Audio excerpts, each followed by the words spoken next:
are so many firsts, lasts, and in-betweens.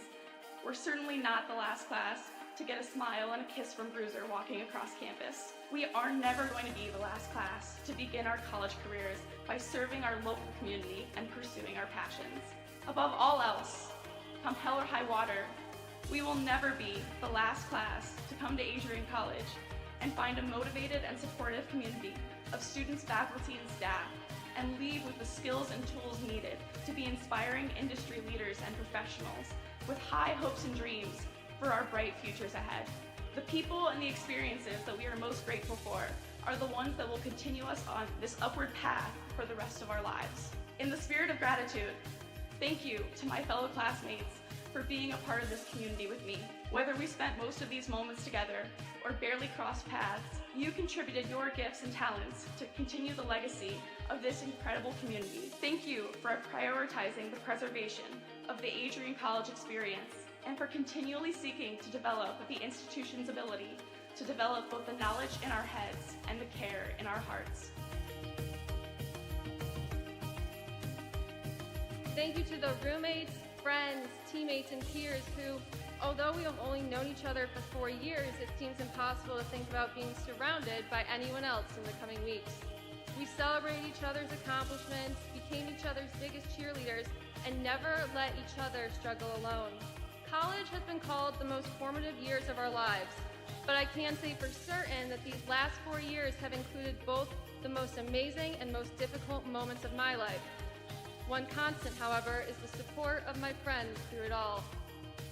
It is impossible to thank everyone who makes up our AC family. Together, you have each played an integral role in helping us achieve this momentous milestone.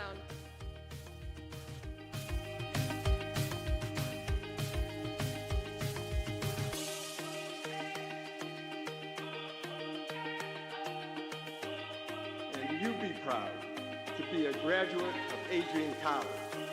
It's a good day to be a Bulldog. Thank you, and congratulations to the class of 2023.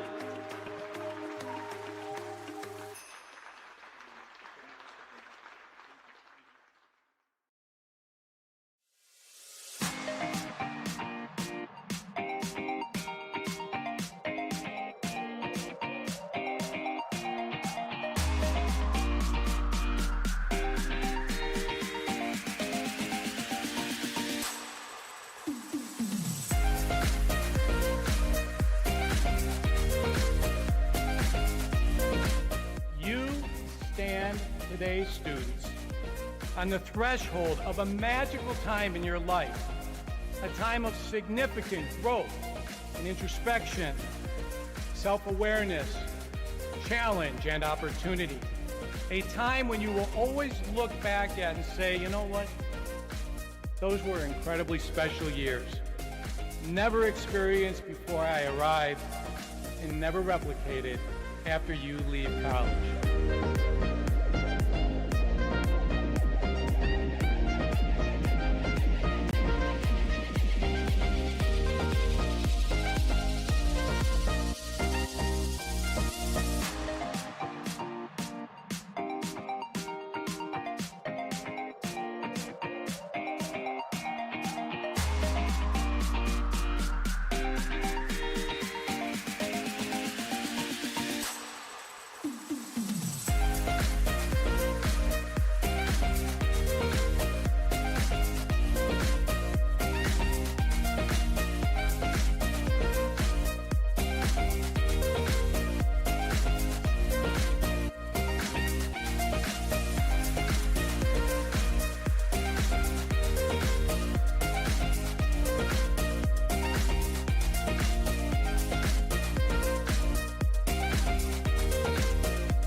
continue to take pride and learn from Asa Mahan's leadership today.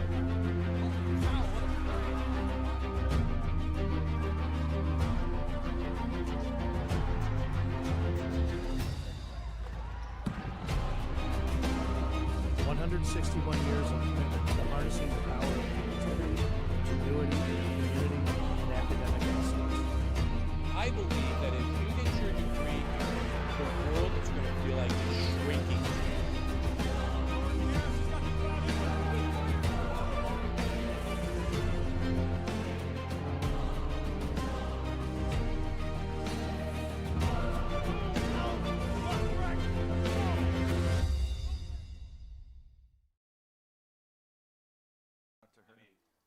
Let me just listen to what's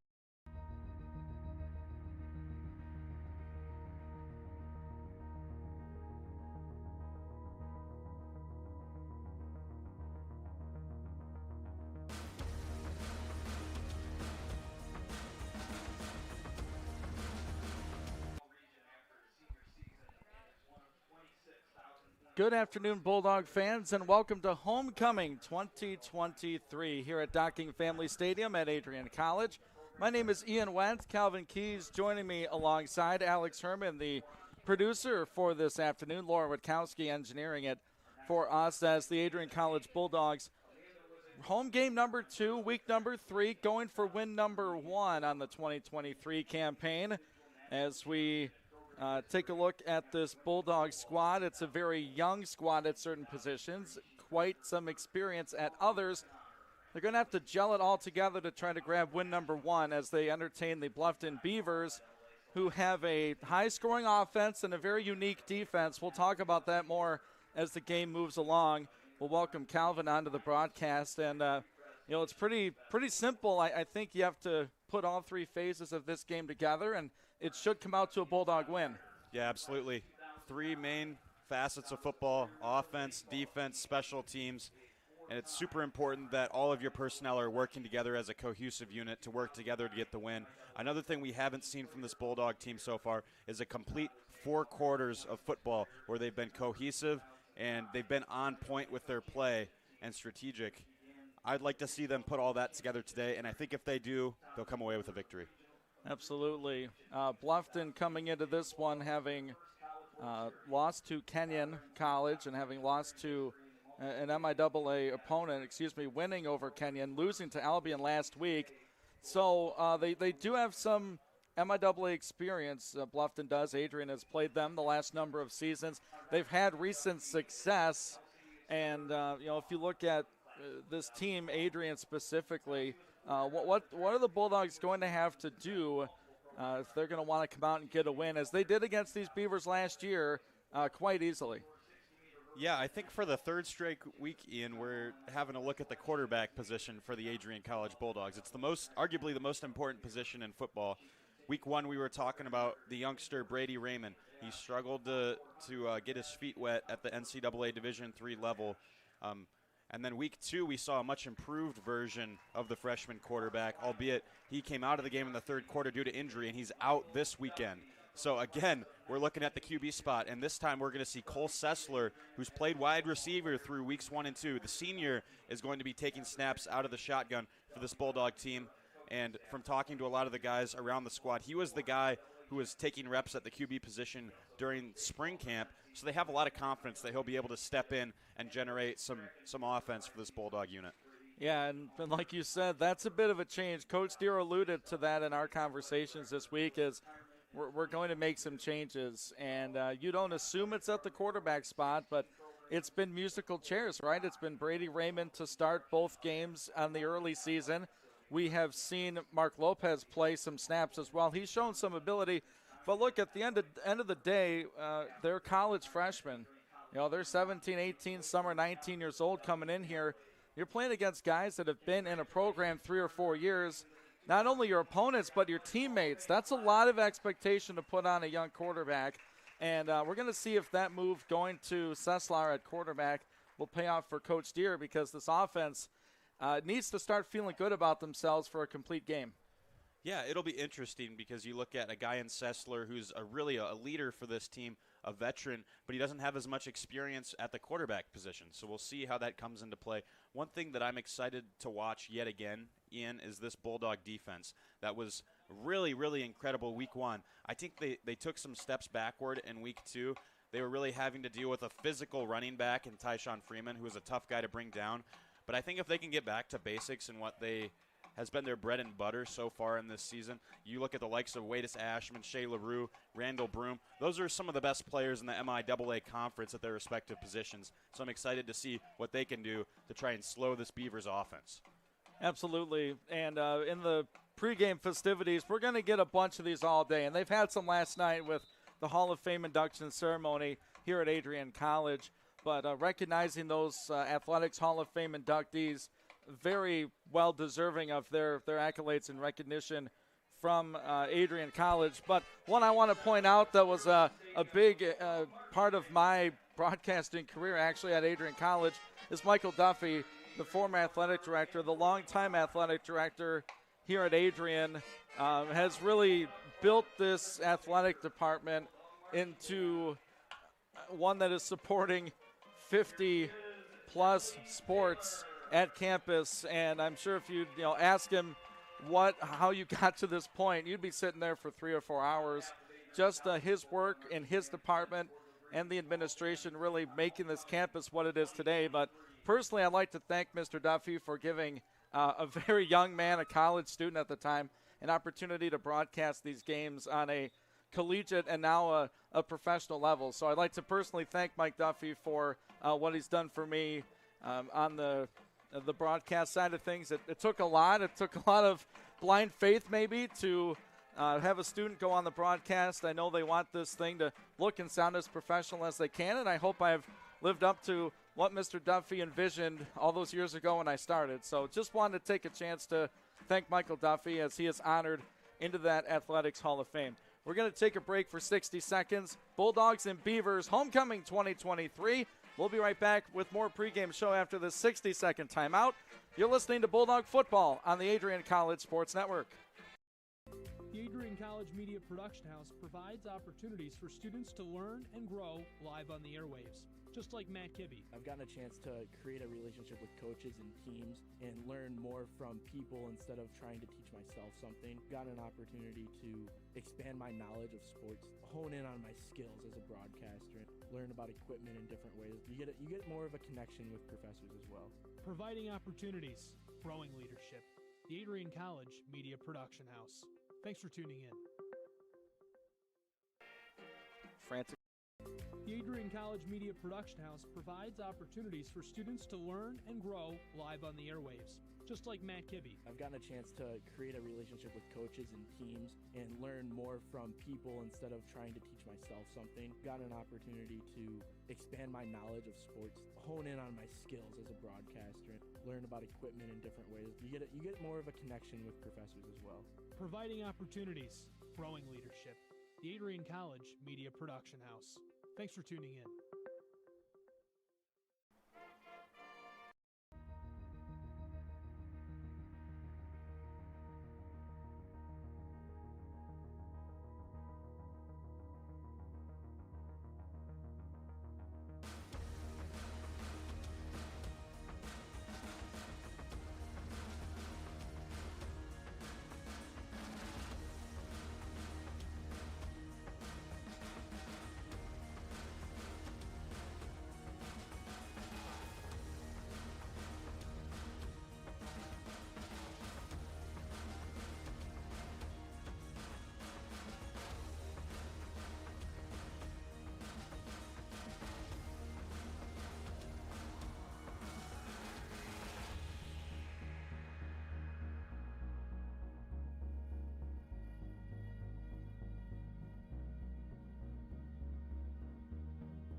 American National Anthem performed by the Adrian College Bulldog Marching Band.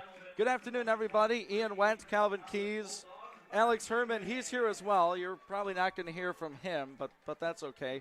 Making sure things run smoothly here on location. Laura Witkowski back in the downtown Adrian Studios. Thanks again for tuning in on the Adrian College Sports Network. Bulldogs 0-2, Beavers 1-1. And last week, Calvin, we saw Defiance come in here and really impose their will on the line of scrimmage against the Bulldogs in a dominant second half. Adrian will look to flip that script, and they have the personnel to do it, to really win around the football. And you can talk about quarterbacks and wide receivers all day, but it's about the big people up front. Yeah, absolutely. Obviously, I love to talk about this Bulldog offensive line. You look at the likes of the big guy that we love to talk about, Nate Bennett, alongside Jack Shashela, Isaiah Simon, Andre Williams, Connor Bogdansky. I think they've done an incredible job through the first 2 weeks of the season of opening up holes, which at the end of the day is their job for their running backs. And also, I think their pass protection has been pretty good as well. So excited to watch those guys impose their will upon the Beaver defensive line today.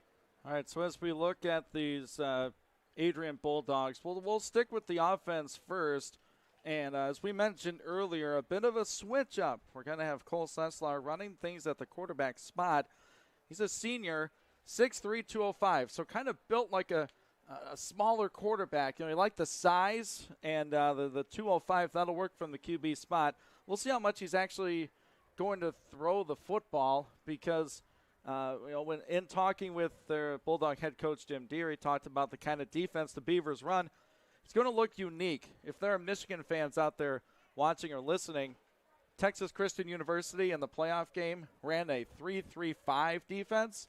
That's what Bluffton runs. They'll have 3 down linemen, 3 linebackers, and a bunch of safeties and corners. And we'll see if Adrian can just run that football. They did it last year. They're going to want to replicate that again.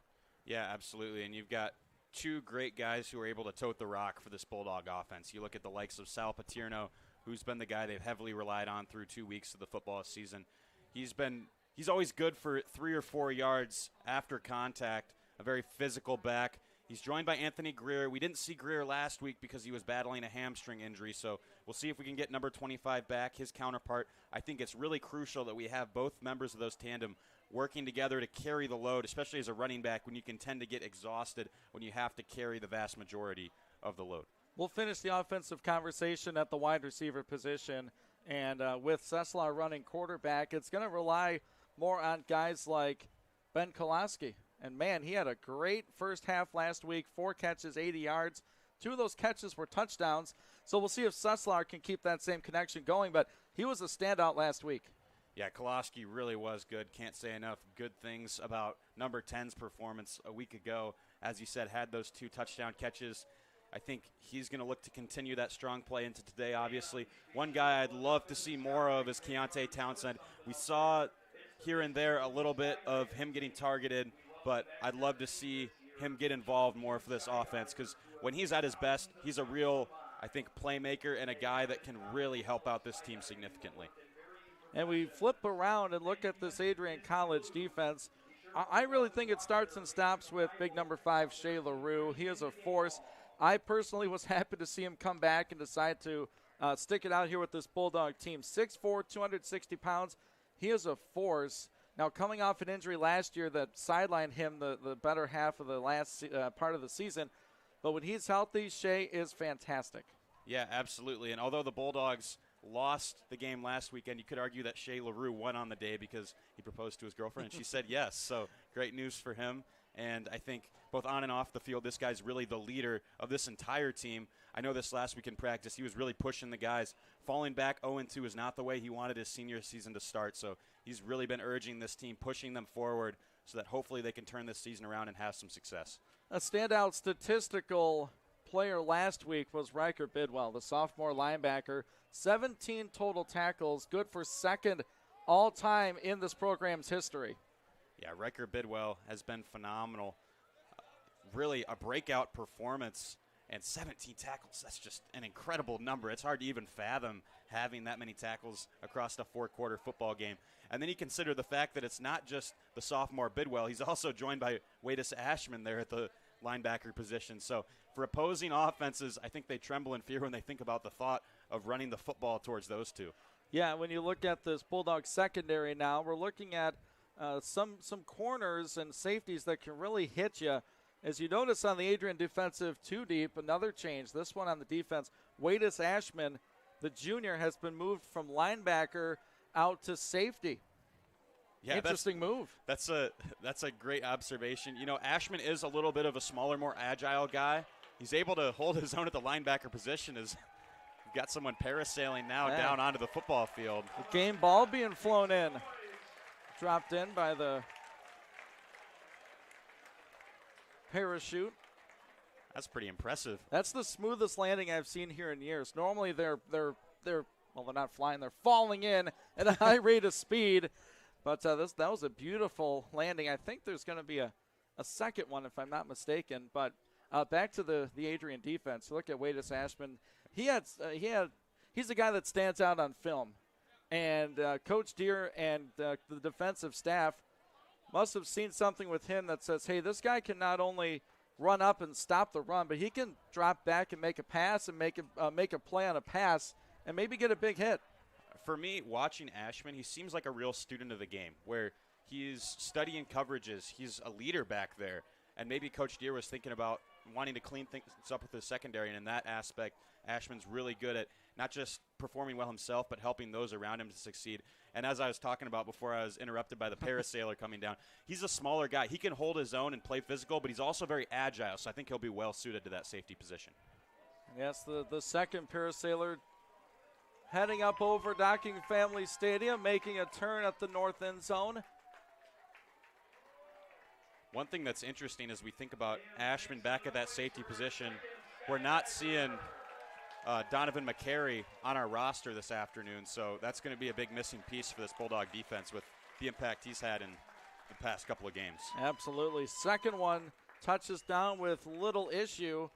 We are just about set to go as the Bluffton Beaver captains have hit the field, the Bulldogs as well. They're accompanied by Bruiser 2, the college's mascot. Yes, Bruiser is real. There's an actual dog. And, of course, he's a good boy. Here come the Beavers onto the field. We're going to pause 10 seconds for our network stations to identify themselves. You're tuned in to Adrian College Bulldog football on the Adrian College Sports Network.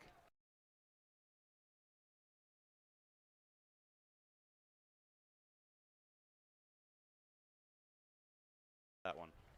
Welcome back to the Adrian College Sports Network. Ian Wendt, Calvin Keys, Alex Herman, Laura Witkowski on the broadcast today. Calvin, can you tell our listeners and our viewers who the Bulldog captains are here for this game today? Yeah, looking at the guys who are heading out to center field for this coin flip, we've got Shay LaRue accompanied by Jack Shashela, the senior offensive lineman. Then you have the graduate student wide receiver, Keontae Townsend. And then finally, the Bulldogs stalwart tight end, the grad student, Tyler Poyer. Those are your four Bulldog captains here this afternoon. And really, I think those are some great picks by Coach Deere as the leaders of this team. All seniors or grad students and guys that respectively really are vocal leaders at their specific positions.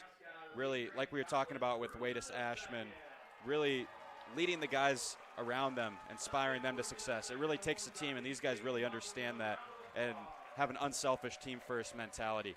As we, again, get another look at Bruiser trotting around on the field. Always good to see him wearing a Bulldog football uniform, and the captains will head out to midfield for the coin toss. We have the honorary captain here this afternoon, Jim Berryman, the honorary captain for Adrian College Bulldogs, an honorary alum here at Adrian, a former mayor of the city of Adrian, and a former U.S. State of Michigan senator, as he will do the honors.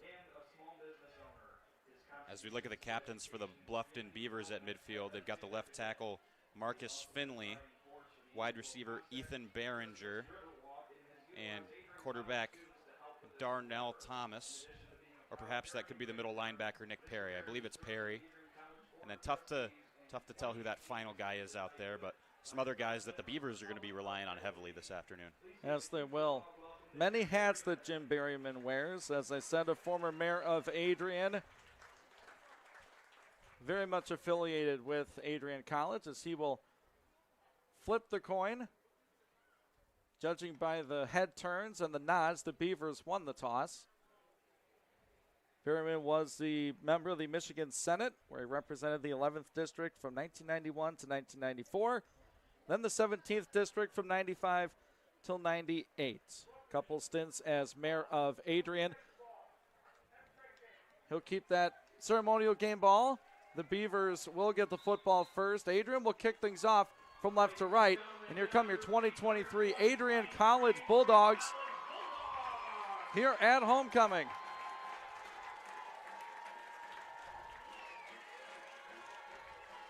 As we hear Hail Adrian from the north end zone, the Bulldog marching band. Big game, Calvin. I mean, homecoming means a little bit more. These stands are packed at Docking Stadium. I'm sure there are many fans out in the parking lot tuned in to this one, ready to have a good time here on campus and cheer these Bulldogs on to victory. And I know it's early for phrases like must win or should win. This is almost one they need to get some positive momentum going into a road trip next week down to Greenville, Illinois, and then open MIAA play. Yeah, absolutely. When you looked at the schedule going into this year, you saw that this was a winnable game over a Bluffton team that they've had success against in years past, like you mentioned already. So the goal as a football team, I mean, you want to win every game, but especially games like this where you're favored, you got to show up, take care of business, especially in front of this raucous and sizable home crowd. I mean, it's been incredible just being around campus this morning. It was 5-6 hours before kickoff. We've had fans just having a great time, excited for this matchup, and the football team hoping to deliver a good show here this afternoon.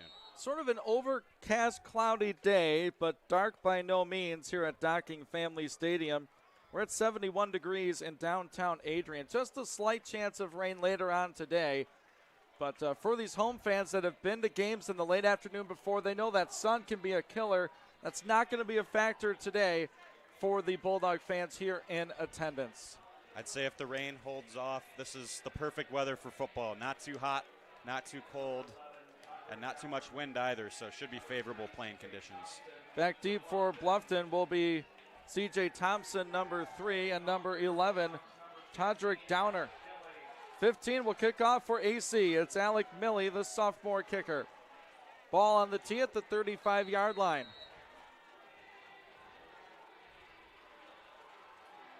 And just like that, we are underway from Adrian, Michigan. Homecoming at Adrian College. This one will be returned at the 8-yard line. Slips and falls at the 20. The Bluffton return man was C.J. Thompson. 80 yards to pay dirt for the Beavers offense. And Calvin, this is an offense that can certainly move the football. Yeah, and they're going to be relying on their starting quarterback, Xavier Riero, to headman their offense. The 5'11", 215-pound senior from all the way out in Corona, California, steps up to start their first drive of the ballgame. Beavers traveling up from the state of Ohio. Bulldogs show 4 across the front on the defensive side. They run a running back out in motion, catches it out in the flat. Adrian strings him out to the edge, gets tackled for a minimal gain as 32 made that reception out there for Bluffton, and that would be Kenyon Stoner, the junior running back, with a pickup of 1, maybe 2. Second down upcoming. Good read by the Bulldog defense to predict that run play to the right side and stop him for a short gain. This is Riero. He's going to hand it off through the middle, and that Bulldog front stacks him up and takes him down. Nicely done out there by that defensive front. Grab a number on those jerseys. Looked like 93, Randall Broom, in on the stop. A name we called a lot week 1, not so much week 2, as the defense was sort of ground down against Defiance. But right now, so far, 2 plays, 2 positive ones for the Adrian defense. Riero is in the shotgun, a running back on his hip to the right. He's going to look to throw. Bulldogs rush 4, throwing near sideline. Got caught by the Adrian coach. That's going to be a 4th down and a 3-and-out for this Adrian defense. Calvin, he had time to throw, but nowhere to go. Yeah, it's just great coverage by this Bulldog secondary. able to stymie the run and then didn't give many options at the aerial route either. Forces the punt from the Beavers. And back to punt this one is Jack Coghorn for Bluffton. And the snap is fumbled and had to be covered up at the 6-yard line. The snap rolled back to the punter, and the Bulldogs will take over 1st and goal at the 6-yard line. All right, 3 checks have been taken care of here. Defense, check. Special teams, check. And now let's see what the offense can do. Yeah, what is it with long snappers here at Docking Stadium? We saw 2 botched long snaps on punts last weekend and another one here. And really a nightmare start to the football game for the Beavers. All right, so we've been bamboozled. The quarterback is going to be Mark Lopez, freshman from Texas. He'll take the snap and give off to Paterno, left side. He's in. Is he? No, he's short. Oh, they called him short by a yard. Following Nate Bennett and company, so a 6-yard rush on 1st down. He's right there on the doorstep. I thought he had it. Yeah, certainly looked like he was awfully close. See if they can pound it in here. Lopez from the pistol with Paterno behind him. Turns to his right, gives to Sal, tackled behind the line. No gain, and on the stop was Nick Perry, the linebacker, and the defensive back, Devon Hedwood. So a 3rd and goal now from the 2. That's a heck of a tackle from Perry. You talk about textbook. No one was able to block him. A little bit of a breakdown from the Bulldog offensive line, but he did a great job of wrapping up the legs of Paterno to bring him down and set up an interesting 3rd and goal situation. Adrian, 2 receivers out to the left. Couple tight ends on the formation. They line up to the left. Paterno's in the backfield. It's going to be a stretch run to Sal. Cuts back inside. He's hit and tackled short. He may have gotten back to the line of scrimmage. So now decision time on 4th and goal. So 3 runs. They've net about 4 yards on this drive. And it Good looks job like by the... Looks like Coach Deere is going to take the points here, bringing out the kicking unit. But, yeah, like you were going to say, sorry, apologies for interrupting you there, that's fine. Ian. Incredible stop on D here for the Beavers. No need to apologize. We got it. Stumbled through that last couple sentences like this offense did here on a 1st and goal, as the kick is through the middle of those uprights, and Adrian takes advantage of the miscue by the Beavers. Alec Milley with the short field goal gives Adrian a lead here in the early going. And back to that 3rd and goal, we're going to keep it right here. The offense had 2 receivers left, 2 tight ends to the left. They run to the left and can't get a 1.5 yards. Yeah, I think that bodes well for this Beavers defense, right? With, it's not difficult to try and pick up a 1 or 2 yard gain usually. But they really made it difficult by the way that they were just anticipating well, getting through blockers and really collapsing on Sal Paterno really as soon as he would get the football in his hands.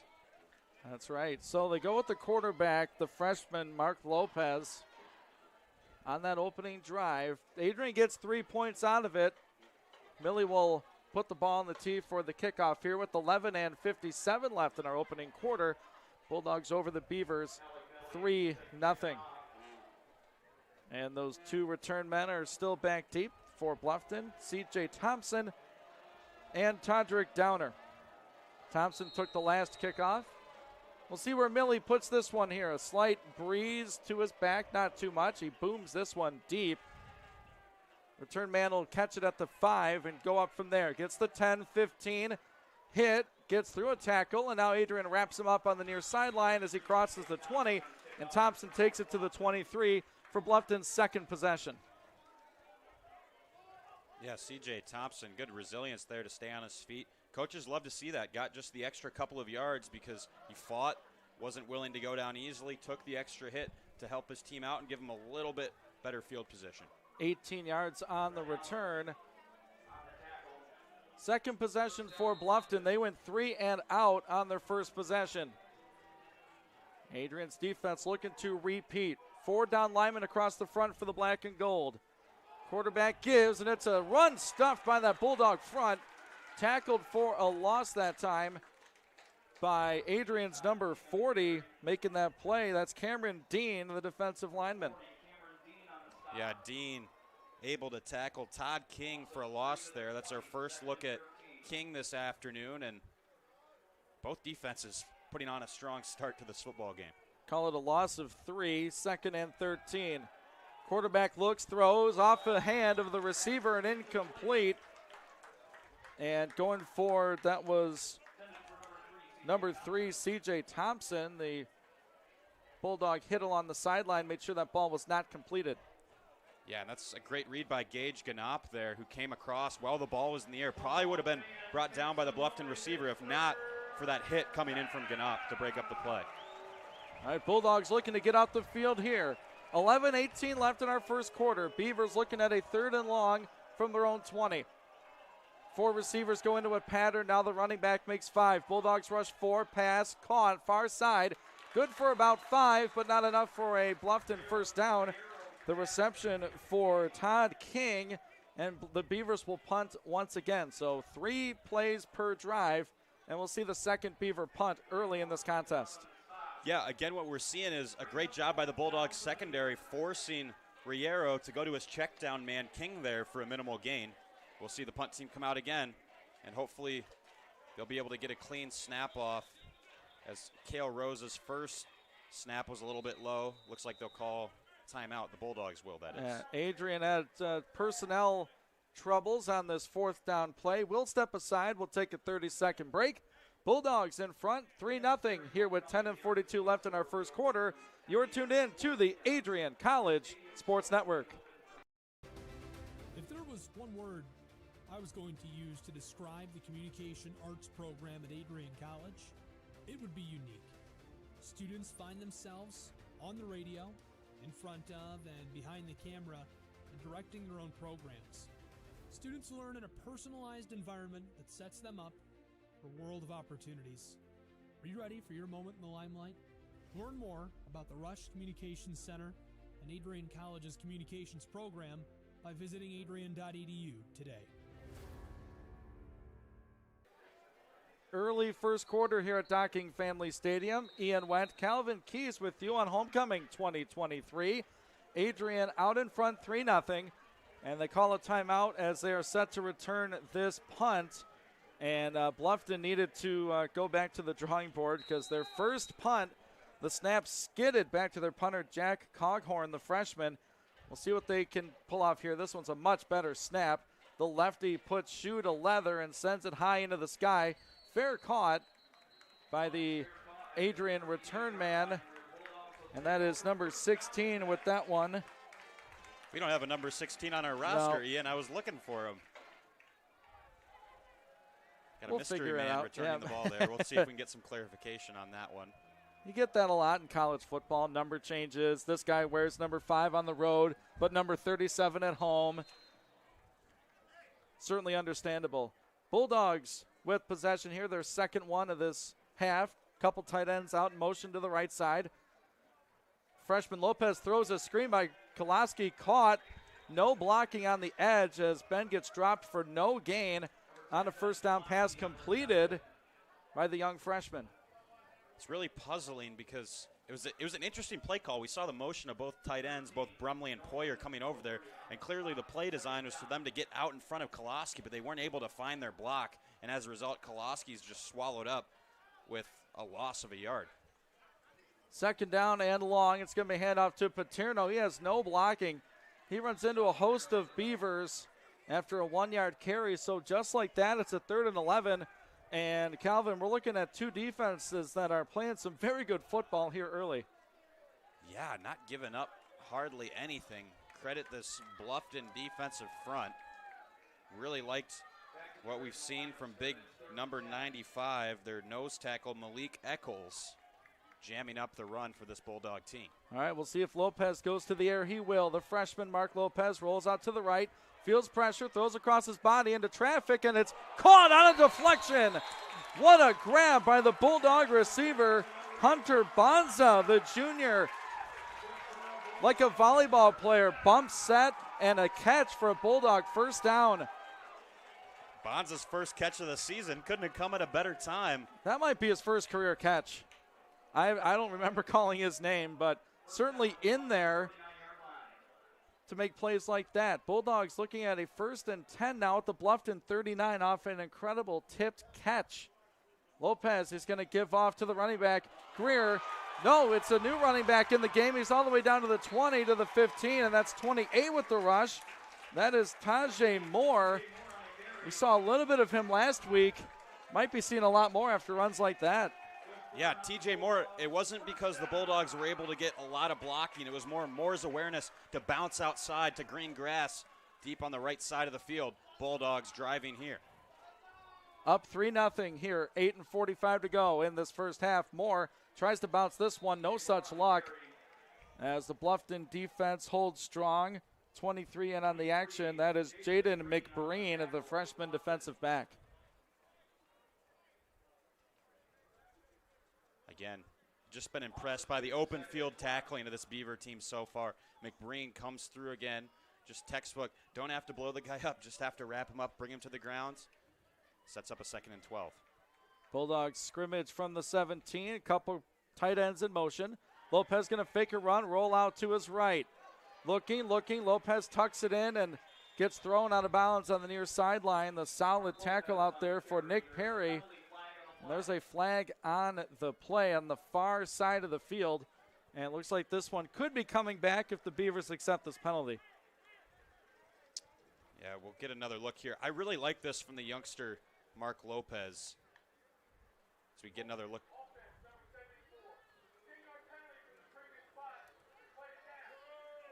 And they're going to accept this penalty. It's a Bulldog hold. They're marching back 10 yards from the spot of the hold. It was on Nate Bennett. So you've got a long 3rd down. What I was going to say about the youngster Lopez was I like his awareness there. Didn't try to force anything like we've seen a lot from quarterbacks early on in this season and risk the turnover. Just made the judgment call to hold on to the football. 2nd down and 22. There's some early movement, and this play will not get off as Greer was going to take the handoff. And there's a jump on the offensive left side. That's going to be the Bulldog tight end, 87, Ryan Brumley. He listed in your program at 6'5", 260.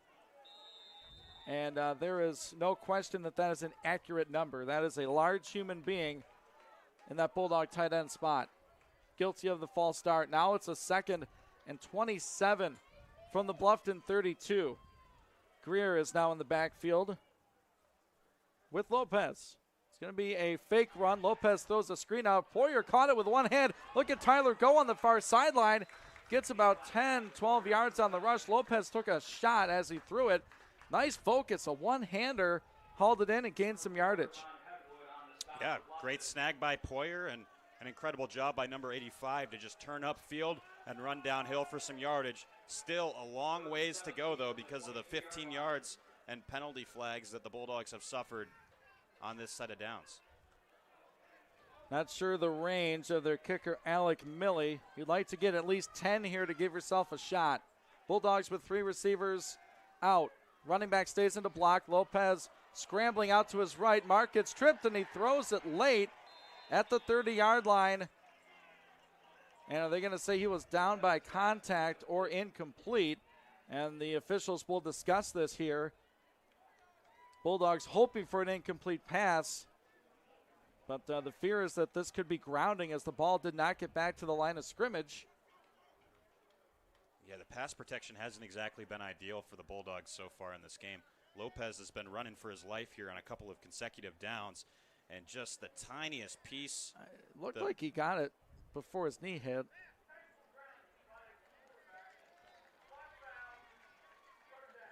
That's what I was worried about. It looked like the Beavers coaching staff was petitioning for that intentional grounding call, as Lopez clearly was just trying to get rid of it for the incompletion. They said 3rd down. It should be 4th down, as that pass was on 3rd down. The intentional grounding is a loss of down.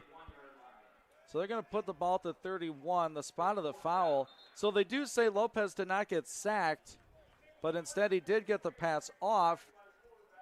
He did not get past the line of scrimmage, and there was no receiver in the area. So the Bulldogs will punt. We'll see if Sammy LaFada has his scope on this one. He can certainly send it out of the stadium. He doesn't want to do that here. Snap back to LaFada. The left-footed punter sends it high inside the 5. It's going to be fielded in the end zone by the Bulldogs, and that's going to be a touchback. So a net punt of 11 yards for Sammy LaFada. That's a tough break. I would have loved to see from the Bulldogs special teams unit, number 1, again, another guy we don't have on our roster. Changing numbers on us. He went up to grab it. He's got to tap that ball backwards for his teammates to grab. He landed in the end zone with it, and that's why this is going to be a touchback. When in reality, LaFada did a really good job of just pinpointing that one inside the 10 with plenty of hang time. Just another miscue for the Bulldogs, and the Beavers are going to get much better field position to start their drive as a result. Third possession for Bluffton, 6:39 left in this opening quarter. Bulldogs lead it here at homecoming. 3-0 is our score. Quarterback's going to give. They're going to try to run out the left side. Flag on the play as the Bulldogs wrap up the running back for minimal gain. Kanan Stoner with the rush. That flag, it came out relatively early. May have been an alignment issue. And they're going to get an early hold.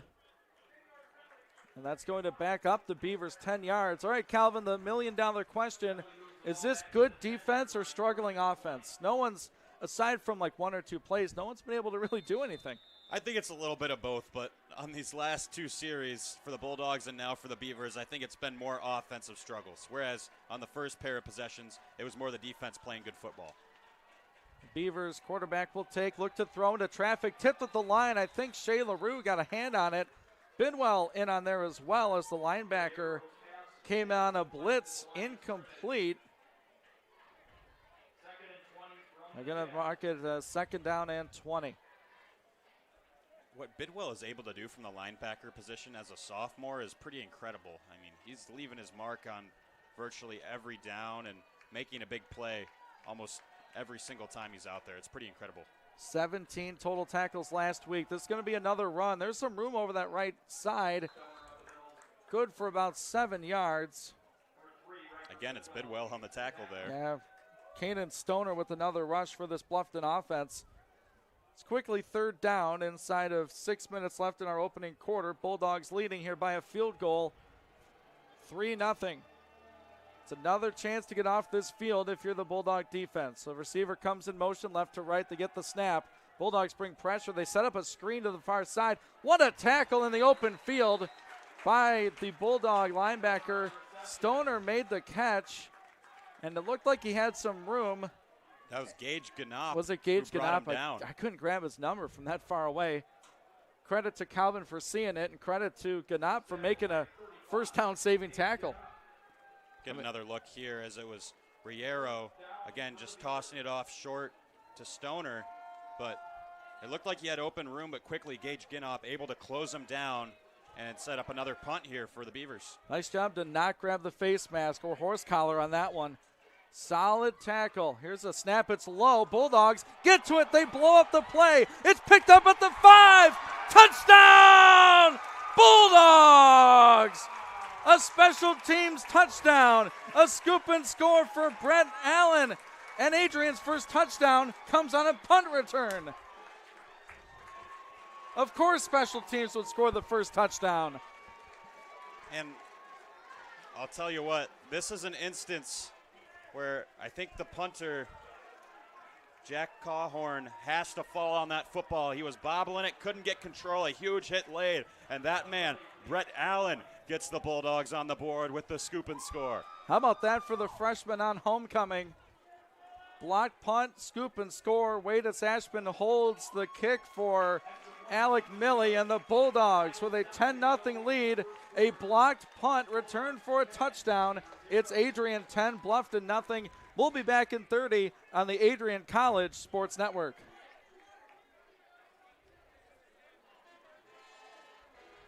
Good.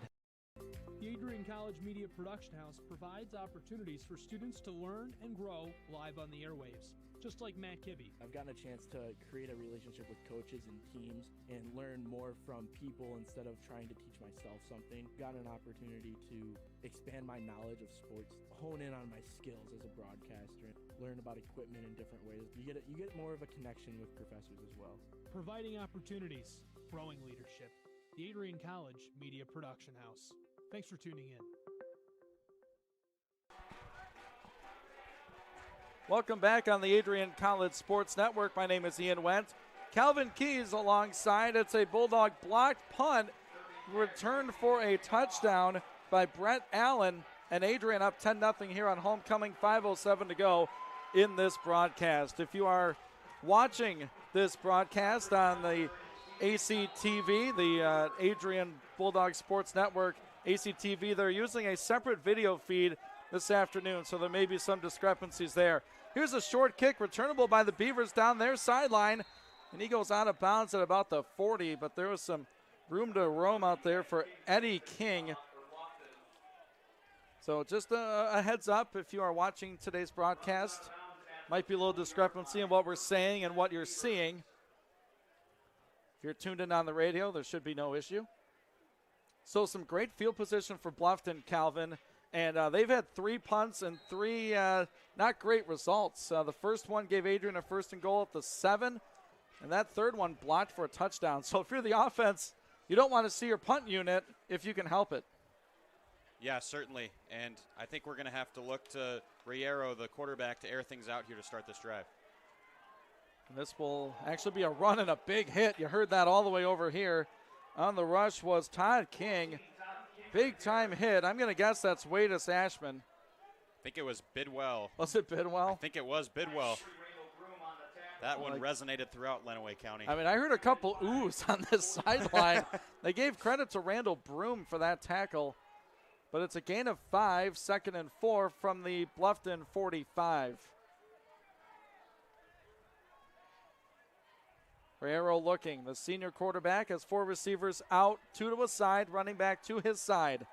Takes the shotgun snap. Bulldogs bring pressure, throwing deep. He's got a man wide open. He dropped the pass.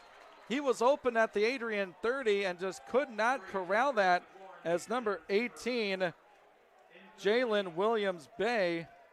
Was that 19 on that attempt? Or no, that was Gavin Moyer. I'm sorry. I believe it was the tight end for the Beavers, Chris McLaurin, who was the intended receiver there. I think that's another instance where he was just hearing some footsteps. He heard Ashman coming across and was more focused on taking the hit than he was holding on to the football. He was practicing his touchdown dance. Bluffton trying to pick up their first down of this game. Quarterback looking. Bulldogs rush 4, caught over the middle, 1st down Beavers, and he slides down awkwardly at the 45-yard line. The Beavers reception out there for Nigel Payne. So there go the Beavers, their first offensive 1st down of this football game. It comes at 4:07 left in the opening quarter. Yeah, I kind of thought the key for Riero and company on this drive was to look to the air more. Haven't had a lot of success running the football. They're able to get the 1st down there with the pass over the middle. Right back to the line. Bulldogs bring pressure. Pass caught quickly as Ashman laid the hit on the Bluffton wide receiver out there, and that was Cale Lee. Good for 1 or 2. But, man, we're obviously no Donovan McCary, a big part of this Adrian secondary. Wadis Ashman in that spot. Calvin, not only is he fast and physical, he's a smart football player. Yeah, Ashman really is a ball hawk. Read that one like a book. The catch was able to be made, but just, I think, minimizing the yards after the catch is pretty crucial to limiting this Bluffton offense. 2nd and 6 from the Bulldog 41. This is a handoff. No one there except a pack of dogs. They bring him down for a loss. Right there toward that tackle made was Jacob Smith, number 96, just a sophomore, but there were quite a few Bulldogs out there in on that play.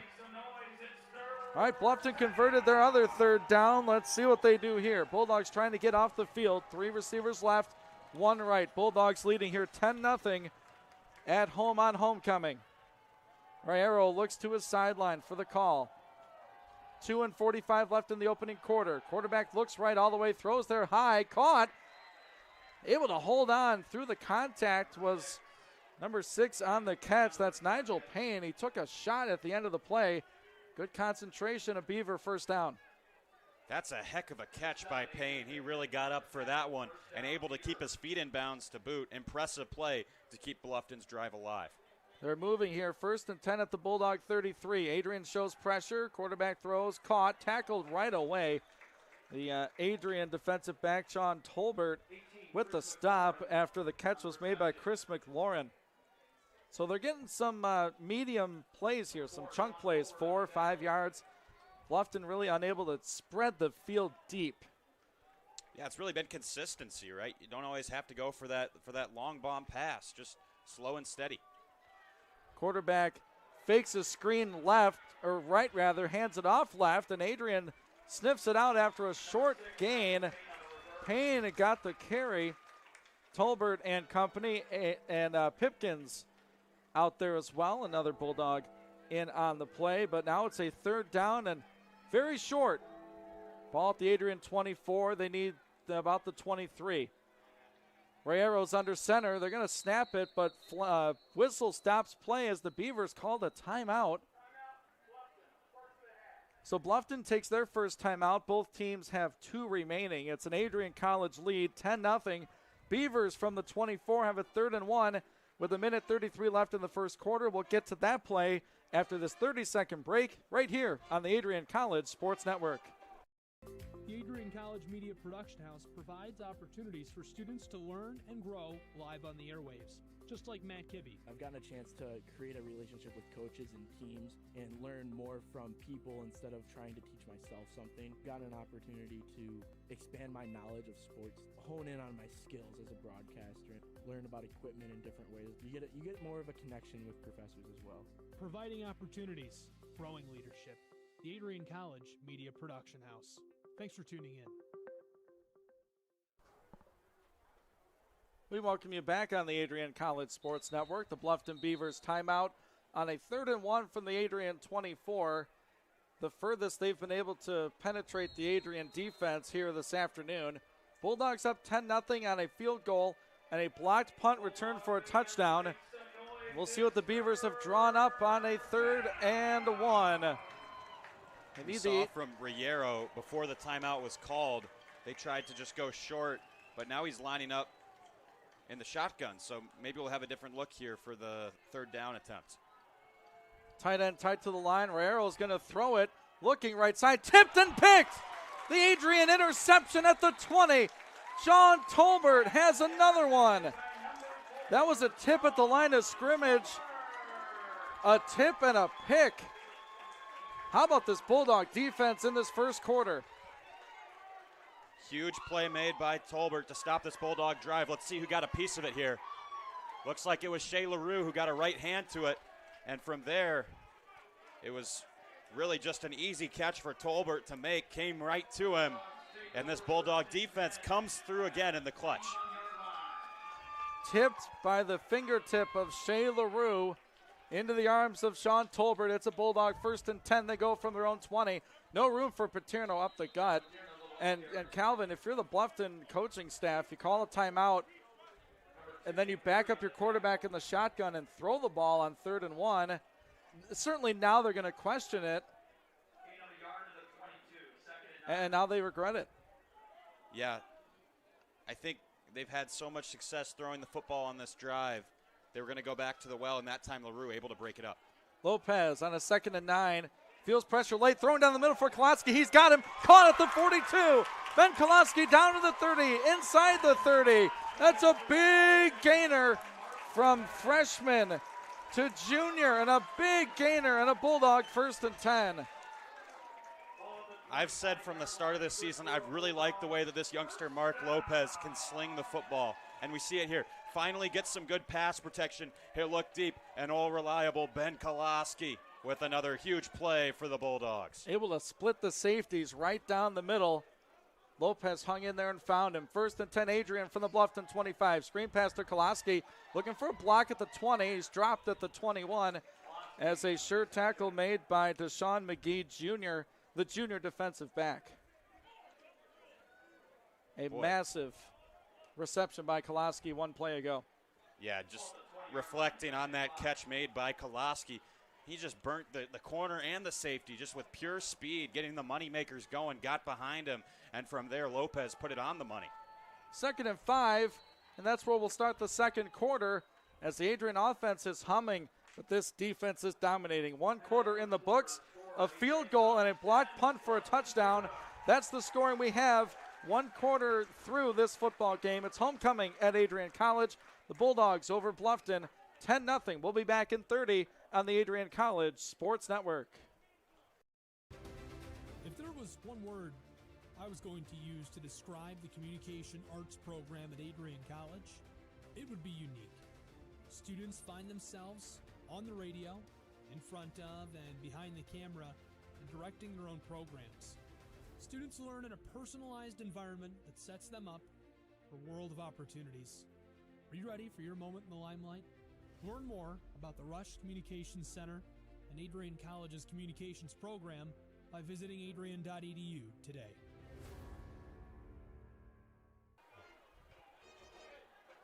One quarter is in the history books, and the Bulldogs have to like it. They're up 10-0 here on homecoming against Bluffton University. The Beavers in town. It's a field goal and a blocked punt returned for a touchdown by Adrian's Brett Allen, the freshman. That's our lone scoring in this contest. It's a 2nd and 5. Adrian off the interception by Sean Tolbert at the Bluffton 20. It's going to be a handoff, and it's going to get maybe 1 or 2 yards. The rush there for TJ Moore, the sophomore back. It's really interesting, with the exception of that one nice run we saw by TJ Moore to the outside. Bulldogs haven't really been able to create space for their running backs to head through the middle, which has been puzzling because that's really been their calling card on offense so far this season. See if their offensive line can start winning the battle at the line of scrimmage to get the run game going. Bulldogs need the 15. It's going to be a give to Moore. Moore, I believe, has the yardage needed. Nice job by that offensive line, as you mentioned, creating just a wedge for big number 28 to get through. Bulldogs on offense first quarter, 12 plays, 119 yards. Bluffton had 20 plays for 32 yards. Time of possession about even, but the costly fumbled snap on a punt, then a punt block for a touchdown. That's really the big difference in this one. 1st and 10, Bulldogs from the Bluffton 14. It's going to be a run for Sal Paterno, right side. Good for a couple, and gets him down to about the 11. Yeah, and talking about those yardage numbers, both teams having equal time of possession, but the Bulldogs outgaining the Beavers 119 to 32 in terms of yards. The difference has been this Bulldog defense. They've come through when it's counted. Bulldogs averaging just over 4 yards a carry. Looking at a 2nd down and 7 from the Beavers 11. Mark Lopez, they're going to have to call a timeout. As the play clock was running down, some confusion. There's no confusion up here as we're going to take a break. Bulldogs lead at 10-0. You're listening and watching the Adrian College Sports Network. The Adrian College Media Production House provides opportunities for students to learn and grow live on the airwaves, just like Matt Kibbe. I've gotten a chance to create a relationship with coaches and teams and learn more from people instead of trying to teach myself something. Got an opportunity to expand my knowledge of sports, hone in on my skills as a broadcaster, learn about equipment in different ways. You get more of a connection with professors as well. Providing opportunities, growing leadership. The Adrian College Media Production House. Thanks for tuning in. Welcome back on the Adrian College Sports Network. Ian Wentz, Calvin Keys with you on your affiliates for the Adrian College Sports Network. It is a 10-0 Bulldog lead. Adrian called the timeout ahead of a 2nd down and 7. And they operate from the Beavers 11. Lopez going to give off to Paterno, who gets chopped down in the hole. Nice job of tackling for number 0, Martez Neighbors. Now a 3rd and short. They ran it last time. See what they do on a 3rd and a long 3. Short 4 for the optimistic. Yeah, you would like to be able to sit here and say that they're going to be able to run the football for those final 3 yards, but they haven't consistently been able to get sizable gains on the ground. So we'll see if they go to the air here. Look at Koloski on the bottom of your screen. Moore is the leading rusher today for 30 yards gained. He's got it on a 3rd and short. He's not going to get there, as there was not too much room there for the young tailback. And decision time for Coach Deere and the offensive coordinator, Harry Bailey. They kicked the point. They kicked the field goal the first time they were down here. And it looks like they're going to call a play for the offense. And Coach Deere really didn't bat an eye. They're going to seem sub pretty in. confident to keep his offense out on the field. It's a 4th and 3 from the Bluffton 7 with 12 minutes to go before halftime. It's an Adrian lead, 10-0. Bulldogs going for it here. Lopez, the quarterback, he's in the pistol with Moore behind him. And a whistle will stop things here, as Adrian, I believe, will call their second timeout ahead of this 4th and 3. So we're going to keep it here at Docking Family Stadium. It's homecoming for these Bulldogs coming into this game. 0-2 on the season, and we talked in the pregame about changes to be made with some starting spots. And we were, or at least Calvin was made to believe Cole Sesslar was going to start at quarterback. And you got to be happy with the play of Mark Lopez. 5 for 5 this afternoon, 90 yards. That long to Koloski for 53. He's really shown he's more than capable. Yeah, absolutely. And I think we've seen glints of it over the first 2 weeks of the season, with Lopez getting some action in the 4th quarter last week and the week before that with the team trailing and Raymond struggling a little bit. Now Lopez is the guy. And actually, talking with some of the guys on the team, Lopez is a heck of an athlete. He actually had a baseball scholarship offer at Purdue and instead chose to come play quarterback here at Adrian because of his love for the game of football. So this is a guy who really has an arm. But right now it looks like instead of going to Lopez, they're going to defer to Alec Milley and the kicking team here. Milley is 1 for 1 this afternoon, looking to put the Bulldogs up by 13. The snap is good. The hold is there. The kick is just over that crossbar, and it's good. A 25-yard field goal. So, Calvin, I think the philosophy there is you had a very good drive. You want it to result, as I like to say, in a kick. You know, whether it's an extra point or a field goal or a punt. But they were able to take that big pass completion to Ben Koloski and turn it into 3. I'd say that's a solid job by the Bulldog offense. Yeah, that's a great way of putting it, Ian. I mean, wanting to end every drive with points, really, is the name of the game, and they cash in. It's been interesting. Milley just able to sneak that one over the crossbar. We actually didn't see the typical holder out there for the Bulldogs, Wadis Ashman. Instead, we saw Darrell Washington, I think, with the hold. And they've had some troubles getting the ball down with laces away, both on the first field goal of the game and on that one. It was just Milley unable to get a lot of distance behind it, able to get just enough, because when the laces are facing towards you, tough to get under and actually get some significant power to get the ball through the uprights. Luckily, he was able to go 2 for 2 there, and we're sitting at a 13-0 ball game in favor of Adrian College. Jack Boyke will do the honors on this kickoff. As Adrian extends their lead, it's 13-0 here with 11:48 left in our first half. Bulldogs operate right to left, foot to leather, and young man sends it deep. It will be returnable, though, at the 8-yard line. Thompson brings it out and gets hit and submarine tackled out there by the Bulldogs special teamer. And that is 22 with the stop. Kingston Blackman, the freshman DB. A lot of freshmen getting some playing time for Coach Deere's Bulldogs. Yeah, as you advance into the football season, players start to have their aches and pains and dealing with injury.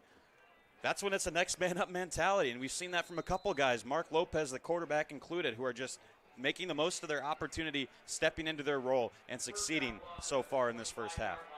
Beavers with it, a 1st and 10 at the 25. Quarterback Riero will stand in the shotgun with his running back to his right. This is going to be a fake run pass across the middle. Tipped. Diving play, and I don't think he had it. Nope. Tolbert had it. It bounced off the turf as John thought he had his second, as that pass was tipped on its way to the intended receiver. Ashman had the tip, and you used the term ball hawk, and that's Wadis Ashman. Absolutely. You said Ashton. Oh, that was Ashman got Pipkins. a tip, and then it went off Pipkins again. Oh, tough to tell from that angle, but on my first look, it looked like the referee made the right call. Yeah, absolutely. Bulldogs looking for their second INT. The Bluffton QB looks middle deep, and his receiver not really looking for it, off the mark, as he was looking for Chris McLaurin, the tight end. And the Beavers offense, who moved the ball pretty well last time, looking at a 3rd and long here with 11:33 to go before half. Yeah, Bulldogs have done a good job, their defense has, of getting off the field on 3rd down. The Beavers just 2 for 6 in that first quarter, looking for another stop here. QB Xavier Rayero, he'll look to throw right sideline, turning and catching the pass at the 50 was the Beavers receiver. That's Nigel Payne. Just a little back shoulder throw out on this near sideline for a Beaver first down, a gain of 25.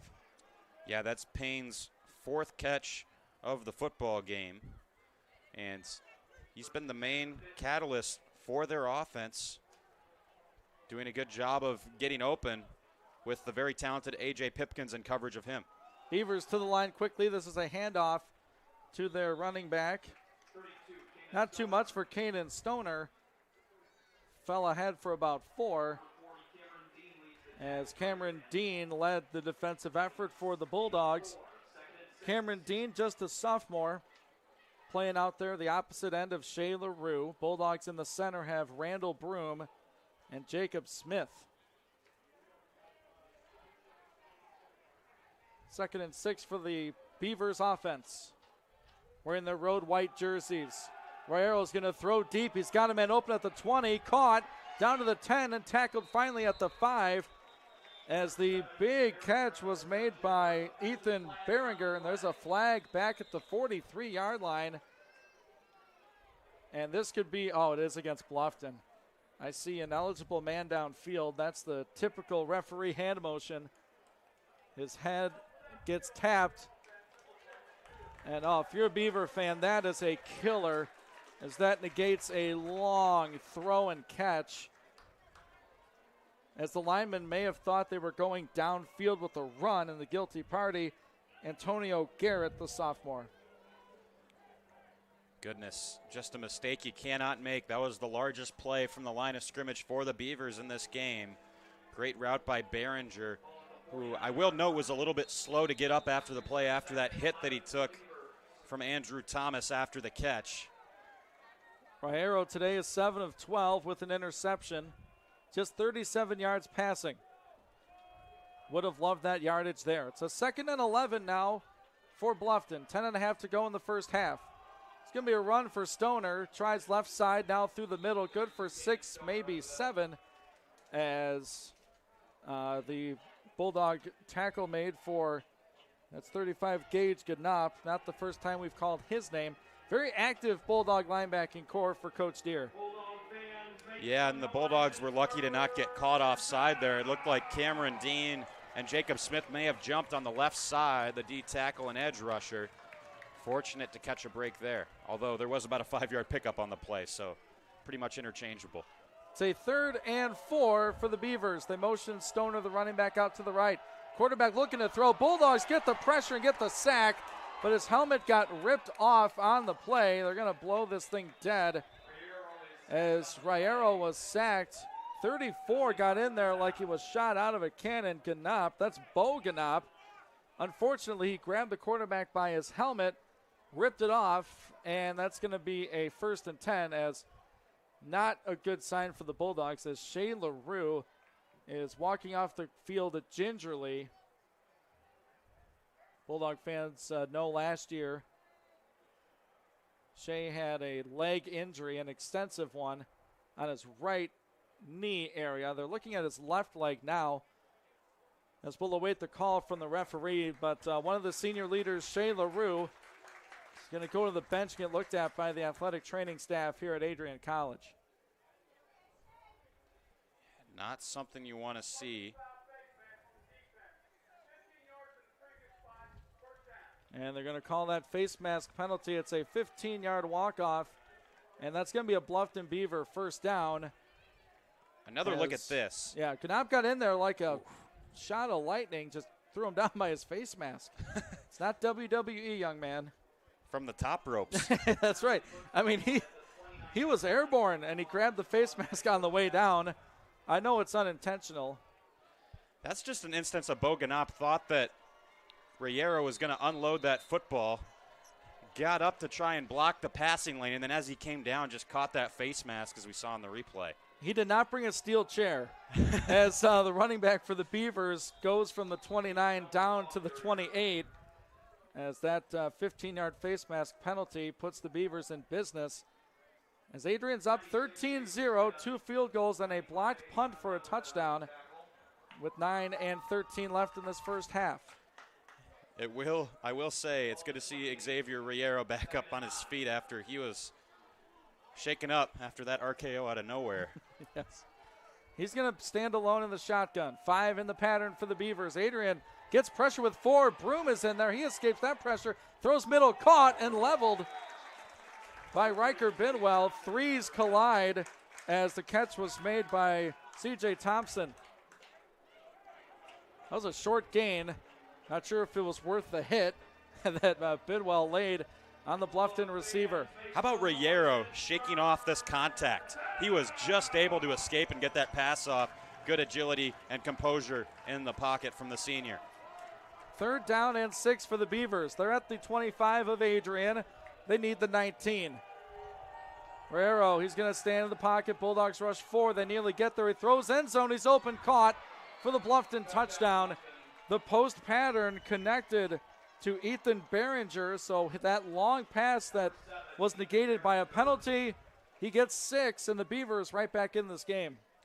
Yeah, it looked like maybe a bit of miscommunication. Free safety nowhere in the vicinity there as Behringer just curled into the middle of the field and was wide open in the middle of the end zone. Great pass protection again to give Riero some time and space, and then Behringer all by himself.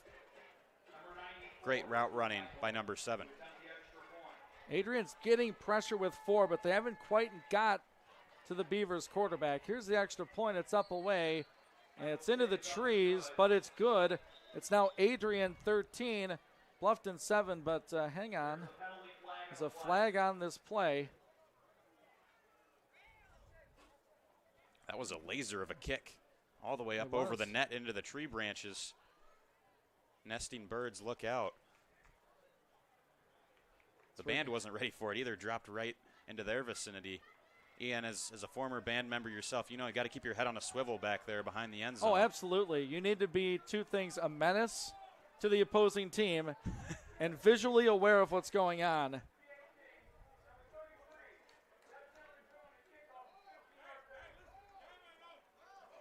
Was that a delay of game penalty? So we have 8:15 left in this first half. Bulldogs leading 13-7 over Bluffton. We'll pause 30 seconds. You're tuned in to Bulldog Football on the Adrian College Sports Network. If there was one word I was going to use to describe the communication arts program at Adrian College, it would be unique. Students find themselves on the radio, in front of and behind the camera, and directing their own programs. Students learn in a personalized environment that sets them up for a world of opportunities. Are you ready for your moment in the limelight? Learn more about the Rush Communications Center and Adrian College's communications program by visiting adrian.edu today.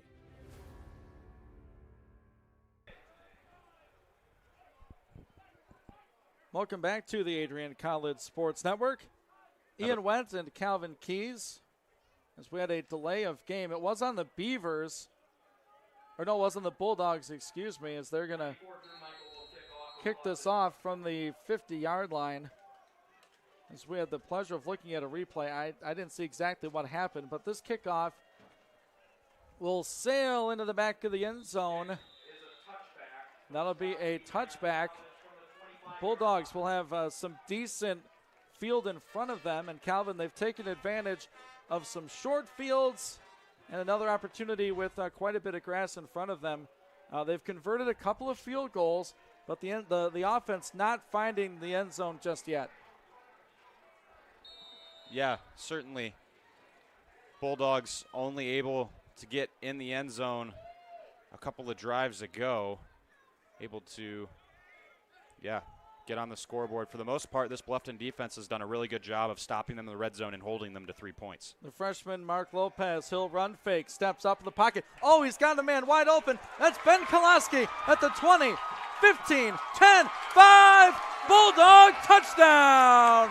75 yards. Lopez, Kolaski. There's the Bulldog offensive score, and this place is rocking on homecoming. Big Ben Kolaski does it again. Breaks away. Broke a tackle there deep in Bluffton territory after the catch and takes it to the house. Not only can he get open, he has speed after the catch. 3 receptions, 56 yards before that 75-yard pass from Lopez to Ben Kolaski. And the extra point upcoming for Alec Milley. 1 play drive. Good for 6. That snap is good. The hold is good. The kick is good. Wow, we're going to keep it here, Calvin, because we had a Bluffton score and then immediately an answer. How do you leave a guy that open, especially Adrian's main pass catcher? It might be an instance where the Bulldogs haven't really gone to the air on first down opportunities. I think they've relied on that more as a resort on later third and fourth downs. They've usually shown tendency to the run game early on. So taking that deep shot on the first play from scrimmage, I think just caught that Bluffton secondary unawares. On top of that, I think it's not an instance where Bluffton's napping and trying to give Kolaski that space. He's just an explosive player. He's able to create that space for himself. And again, we see him burning the secondary, getting open, and boy, it's been exciting to see the aerial attack from both teams. It's always fun when both teams are able to get their passing game going, and it creates for fast-paced, exciting football as we saw there. Touchdowns on consecutive plays from the line of scrimmage. Mark Lopez now 6 for 6 on the afternoon, 165 yards, and that most recent Bulldog touchdown to Ben Kolaski. 8:04 to go before halftime. It's now Adrian 20 and Bluffton 7. Bulldogs run up and boot this one away. Jack Boyke sends it into the afternoon sky and all the way through the back of the end zone for another touchback. Well, he's got a leg on him, Calvin. I mean, we've noted it before, but he can really send it. It's super interesting. Both the punter, Sammy LaFata, for this Bulldog team, as well as their kicker, Jack Boyke, both members of the Adrian College baseball team that were MIAA champions last season. So a couple of dual sport athletes. I don't normally correlate kicking strength with playing baseball necessarily. Usually you'd see your soccer players out here as your kickers, but Jim Deere will take them wherever he can get them, and both these guys have been superb so far this season. Boyke, the kickoff specialist, and Milley, the guy who is more of a place kicker for this Bulldog team.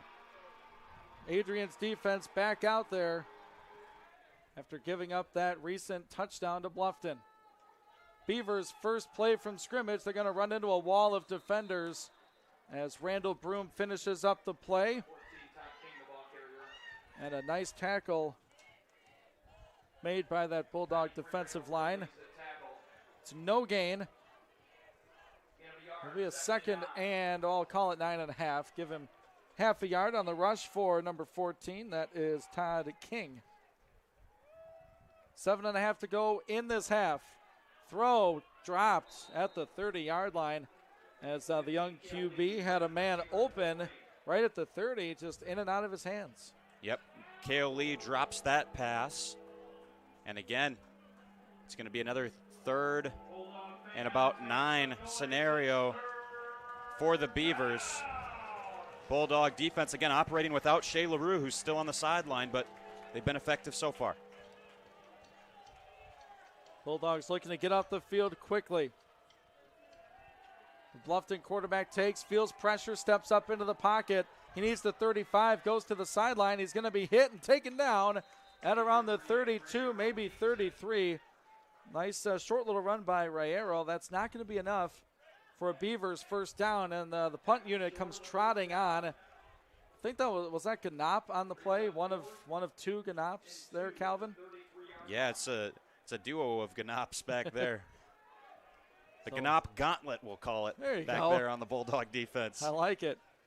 All right, this Bluffton punt unit has had their share of troubles here this afternoon. They've had a muffed punt snap and a blocked punt for a touchdown. We'll check the operation here with 7 minutes left in this half. Snap is low, bounces back to the punter, but he's able to get this one away.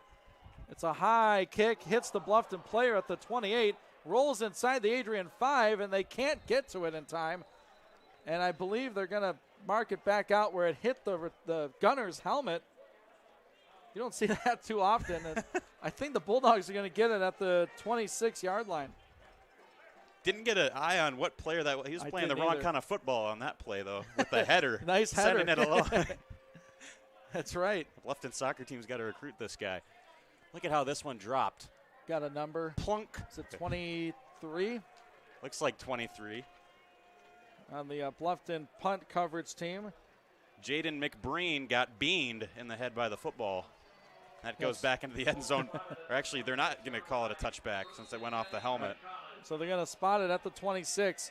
Adrian's last drive started at the 25. One play and a Ben Kolaski touchdown pass. Reception from Lopez. This is Greer. He's going to get tripped up for a minimal gain. The tackle by the Bluffton linebacker, that is Carl Foster. We're going to pause 10 seconds for station identification. This is Bulldog football on the Adrian College Sports Network.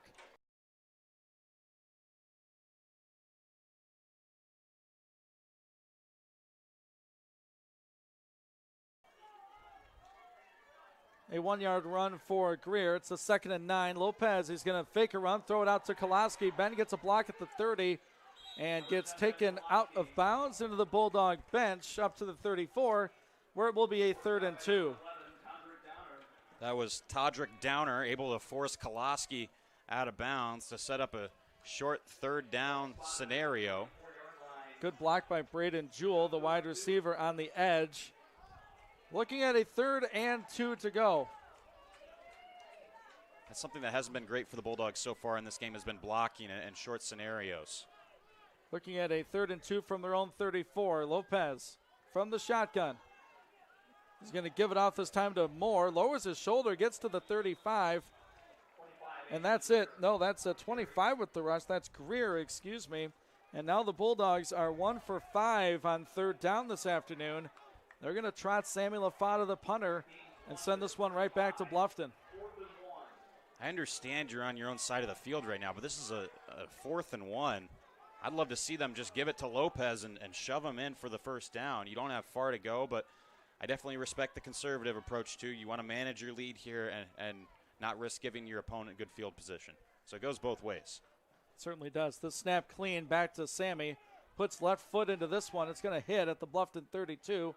Fielded at the 26, and he's going to get tackled for a minimal gain out there. On the return was Ethan Behringer, the touchdown man for the Beavers. Well, they will set up a 1st and 10 with 5:01 to go before halftime. Now, if you look at that punt call, I think you're right. The fan in you really wants them to go for it, but the way Coach Steer has managed this game has been take the points when you can get them. Don't beat ourselves. And that's a don't beat yourself kind of play. Your defense has been playing a very good football game. And, do you believe in them from your 34? Yes. Do you like their chances from their 30? I like them a little bit better. Yeah. Just a little bit. And honestly, if this defense can keep forcing this Bluffton team to punt, I think that's where you can have your best chance of putting points on the board. That's right. Make them punt. They've had their struggles. Xavier Riero is in the shotgun for the Beavers. It's going to be a give out to the right side, getting stretched toward that sideline, and he's going to get tackled near the line of scrimmage as Stoner had the rush for Bluffton, and they're looking at a 2nd down and long as the rushing attack is led by Stoner. That's his 7th carry. He has 21 yards this afternoon. Yeah, that was really good run defense by the Bulldogs. Hard to pinpoint a single player who was in there on the tackle. It looked like a Wiz Khalifa music video with the amount of black and gold we saw there, overwhelming the runner Stoner. All right, we've hit our punt quota with 5 minutes left in this half. Pass is going to be caught by the receiver up near the 40, and that is once again Behringer, Ethan Behringer, the senior. He tried to dance around and get around some Bulldogs, but could not pick up a first down. It's a 10-yard reception. Bluffton faced with a 3rd and 1. 4 minutes left in this opening half. Adrian up 20-0. There was movement on that line of scrimmage. Who did it first? That's always the question. I think it's going to be a false start. Looked like number 18 moved at the top of the line of scrimmage. That was the tight end, McLaurin. Good call, Calvin. So that just another killer penalty, as the Beavers earlier in this half had a long pass negated by an ineligible man downfield. This time they jumped their own snap count, and now they're looking at a 3rd and 6. Adrian with the late substitution on defense. There's a receiver wide open at the bottom of your screen right now. They got to figure out their coverage here. That is the Bulldogs secondary. They back into it. 4 down linemen for the Bulldogs. 3.5 to go in this half. Adrian up 13. Barrero looking near sideline. Caught at the 34. Sure tackle short of the line to gain. That's a great job with the tackle for Anthony Bell. Reception made by Nigel Payne. And Bell, Coach Steer has talked to me about him a couple times. He is a big, physical, talented corner. And the more time he can get on the field, the better for this Adrian defense. Yeah, and I love the hustle from Bell there. It was really just his straightaway speed to be able to get there in time before his opponent got to that first down marker to move the sticks. It's another punt for Jack Coghorn. He gets this one away. Saucer punt, going to bounce at the Bulldog 25 and roll all the way inside the 10. And that's going to check up at about the 6-yard line. So the punt flies over the Bulldog return man's head. It's a very safe play. If you can field it, you'd like to do it and get a fair catch. That ball was kind of spinning saucer style like a Frisbee, so he didn't like his chances to return it, and he didn't. Credit to Bluffton's special teams unit, though. We saw just a clean snap there to the punter, which is something they've struggled to do. So finding some progress in the special teams area of the football game. If you're Mark Lopez and company, let's run this 2-minute drill, see what we can get here heading into halftime, up 13 already. 2:48 left in this first half. The freshman Lopez stands in. He gives off to the senior Paterno. He plows his way ahead for a few. Up to the 8-yard line. That's the 2nd and 8. The Adrian rushing attack has yielded something, but it has not been spectacular. Paterno with 8 carries and 17 yards. TJ Moore leads the Bulldogs, 5 carries and 31 yards. With not a lot of time left on the clock, I'd love to see more Ben Koloski on this drive. He's been able to burn him deep. See if they can do it again. He's lined up in the slot. Lopez hands off this time, up over the 10, near the 15. Dropped at the 14 is Sal Paterno. As we'll see Bluffton take a timeout here, as they're looking to get this football back with 2:07 left in this second quarter. We'll take a 30-second timeout. Bulldogs staring at a 3rd and short deep in their own territory. You're tuned in to the Adrian College Sports Network.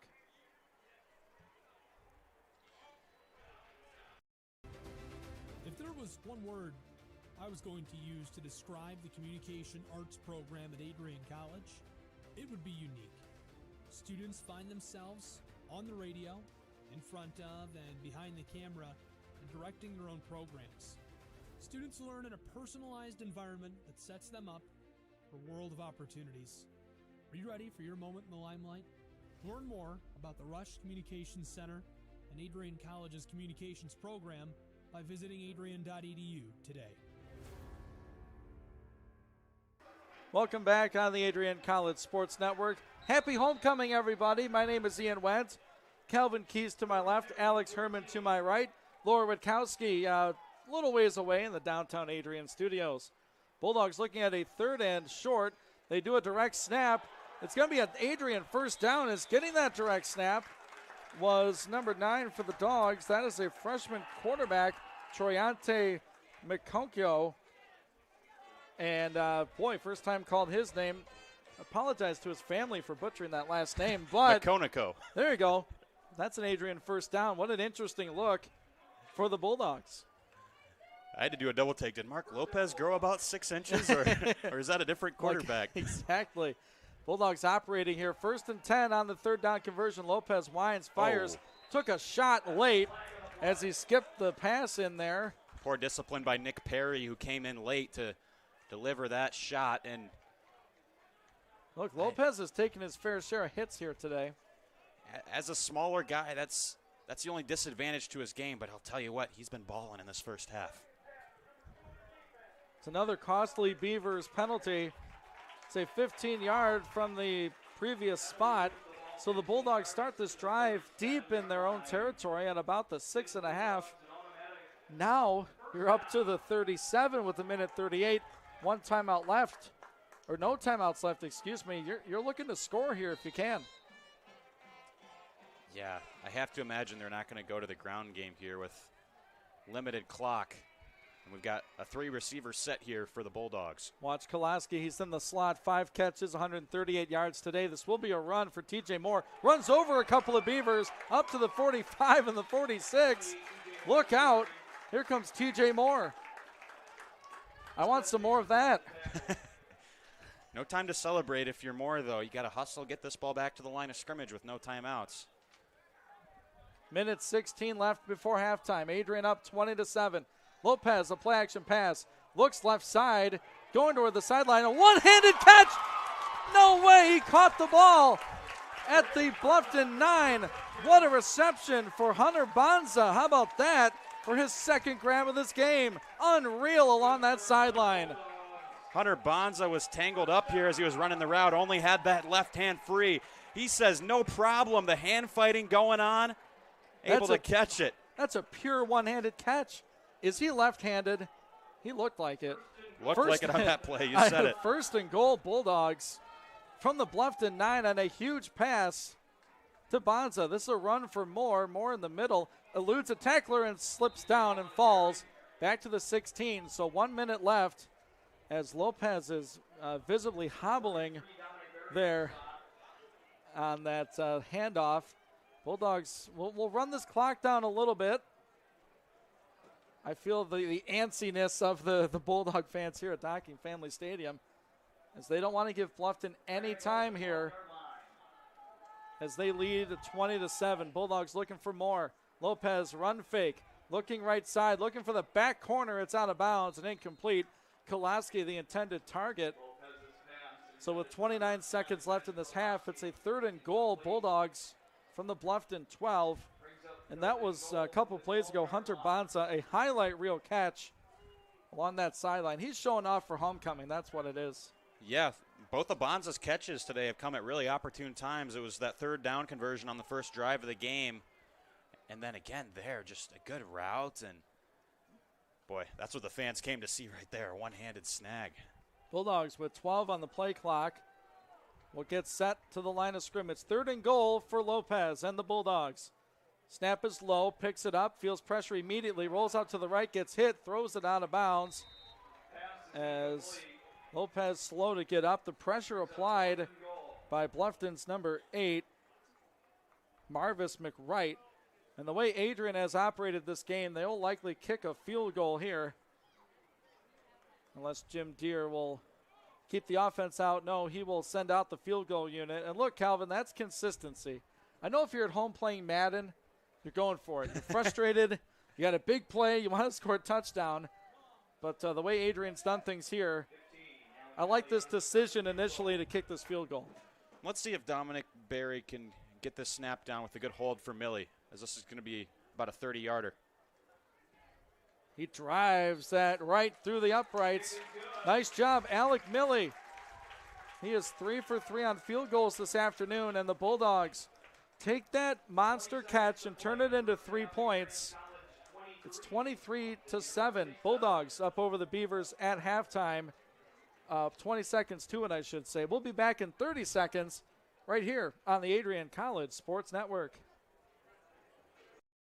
The Adrian College College Media Production House provides opportunities for students to learn and grow live on the airwaves, just like Matt Kibbe. I've gotten a chance to create a relationship with coaches and teams and learn more from people instead of trying to teach myself something. Got an opportunity to expand my knowledge of sports, hone in on my skills as a broadcaster, learn about equipment in different ways. You get more of a connection with professors as well. Providing opportunities, growing leadership. The Adrian College Media Production House. Thanks for tuning in. A 34-yard field goal for Alec Milley puts the Adrian Bulldogs on top of the Beavers by a score of 23-7 here at homecoming. Ian Wendt, Calvin Keys, Alex Herman, Laura Witkowski, all part of the broadcast on a cloudy, overcast afternoon in Adrian. It's homecoming at AC. Bulldog football looking very good here in this first half over the Beavers from Bluffton. Boyke will drive this one low, skips off the turf all the way down where it will be picked up at the 15. And not too much there with 15 seconds left on the second quarter clock. I don't think Bluffton has too much up their sleeves here, too much on their mind. They want to get to halftime and figure out how to cover, guys like Ben Kolaski and most recently how to cover Hunter Bonza. Yeah, I don't think Bluffton's secondary is doing too much wrong. It's just been the story of two great talents in Kolaski and Bonza making big plays and coming through. And Mark Lopez putting his throws on the money as well. He's been great. And the Beavers will take a knee. And we are at the halftime break. And this was the half that Bulldog fans were looking for. A standing ovation for the black and gold as they head to the locker room with a homecoming halftime lead. It's 23-7. Adrian over Bluffton. We're at the half from Docking Family Stadium. You're tuned in to the Adrian College Sports Network.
There's so many firsts, lasts, and in-betweens.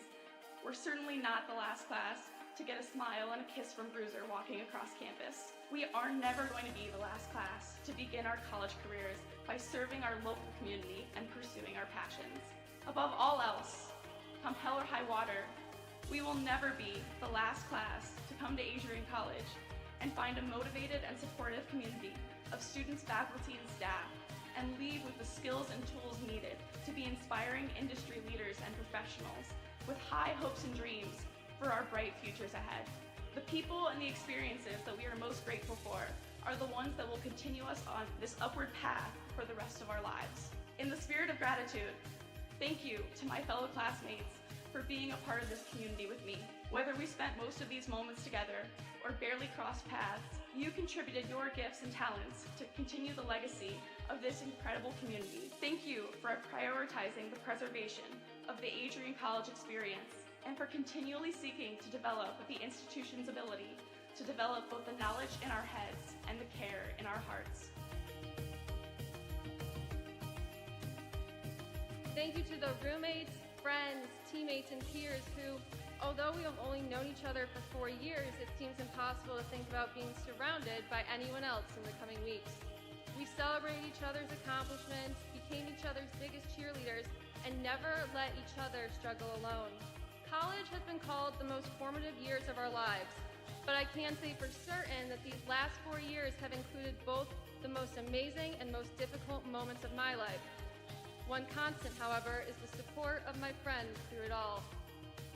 It is impossible to thank everyone who makes up our AC family. Together, you have each played an integral role in helping us achieve this momentous milestone.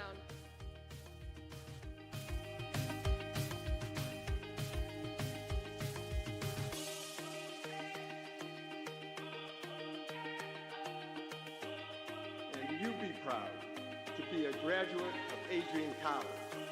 It's a good day to be a Bulldog. Thank you, and congratulations to the class of 2023.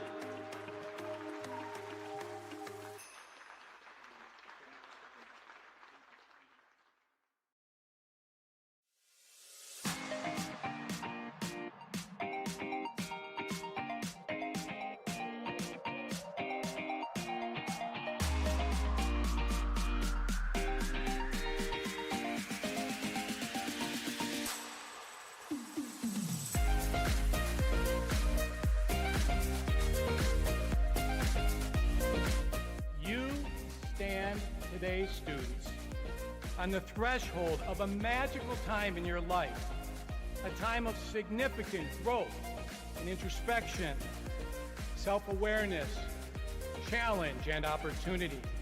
A time when you will always look back at and say, you know what? Those were incredibly special years. Never experienced before I arrived and never replicated after you leave college.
Halftime here at Docking Family Stadium, homecoming 2023.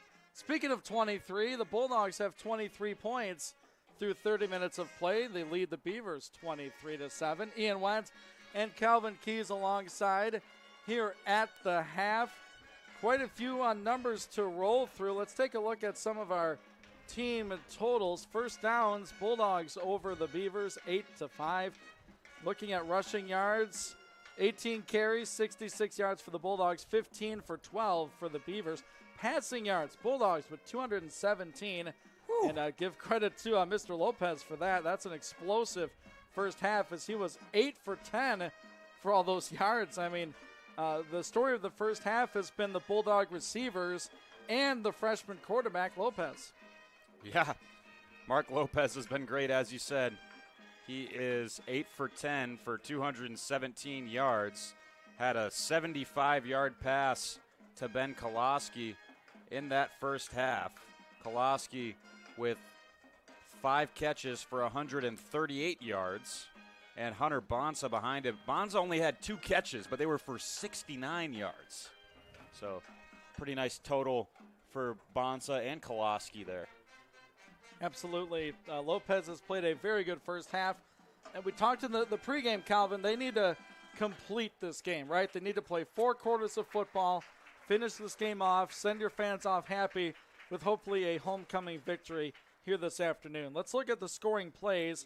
It started early with Bluffton taking the possession, going 3 and out. They go to punt the football, and the snap rolls back to the punter. He has to fall on it. Bulldogs start that possession from the 5-yard line.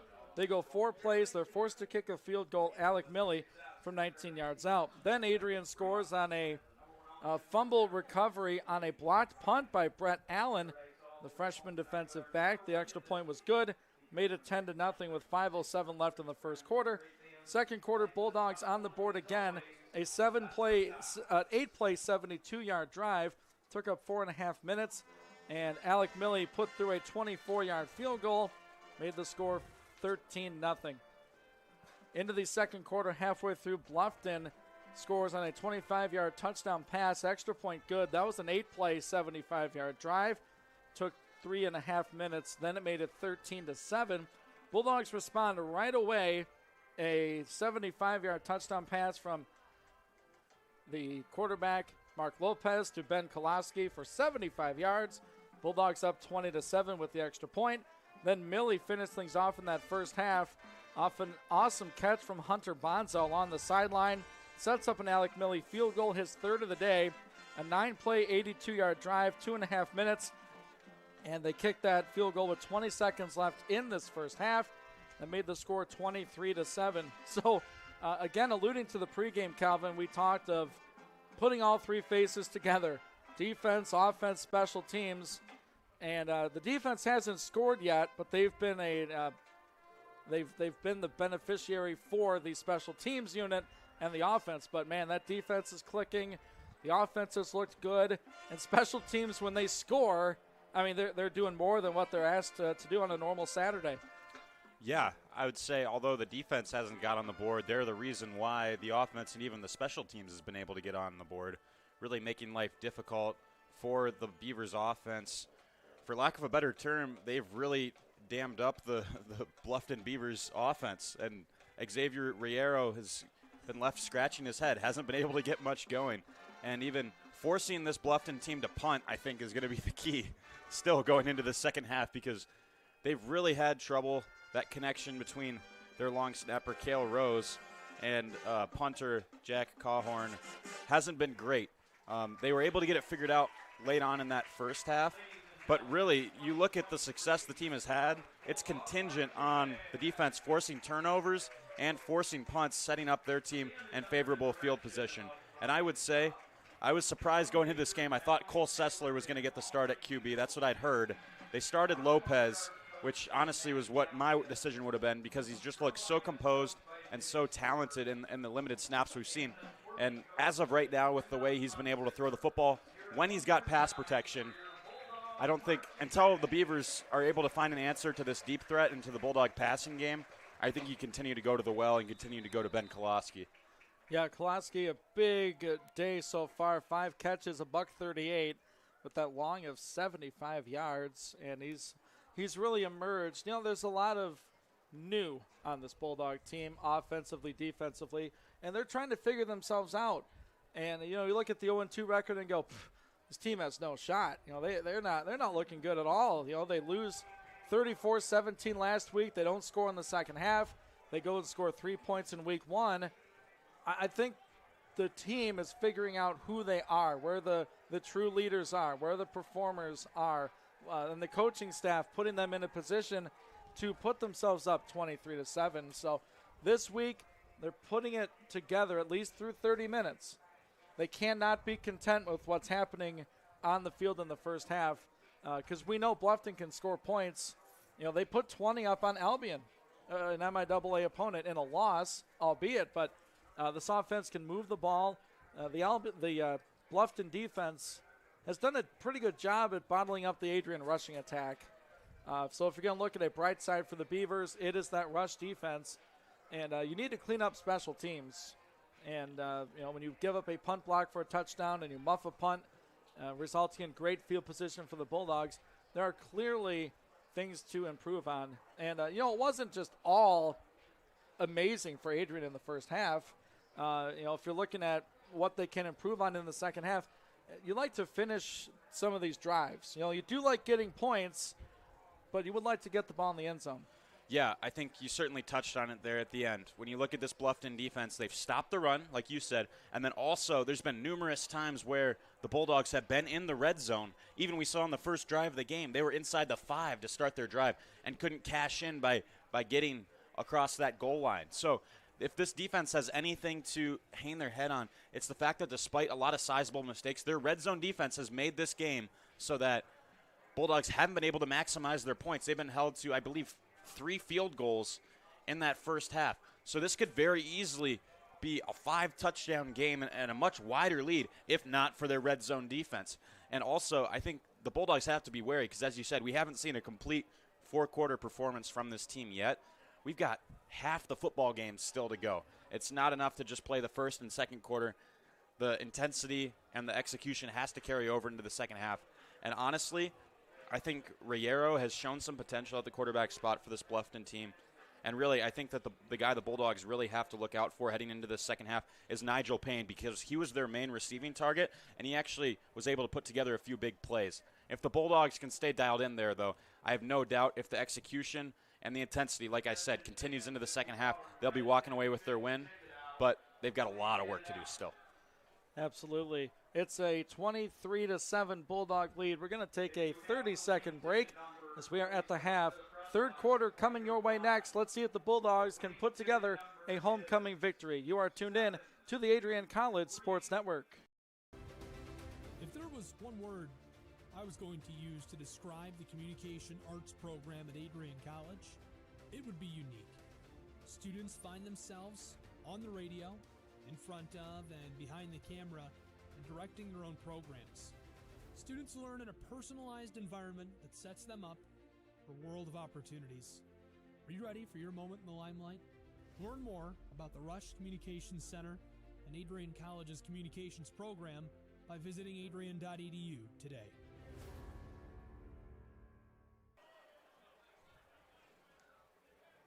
Welcome back on the Adrian College Sports Network on 103.9 WLEN, 107.9 WVAC, and ACTV on YouTube.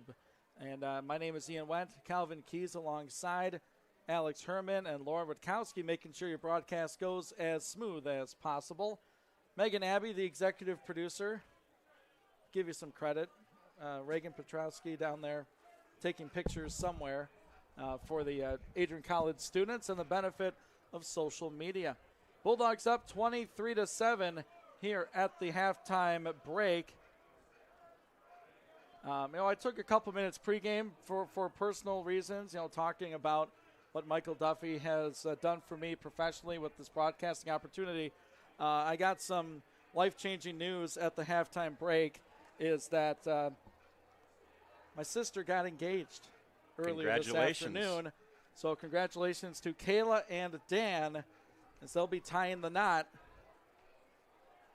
I'm going to have a brother-in-law. He's a great guy.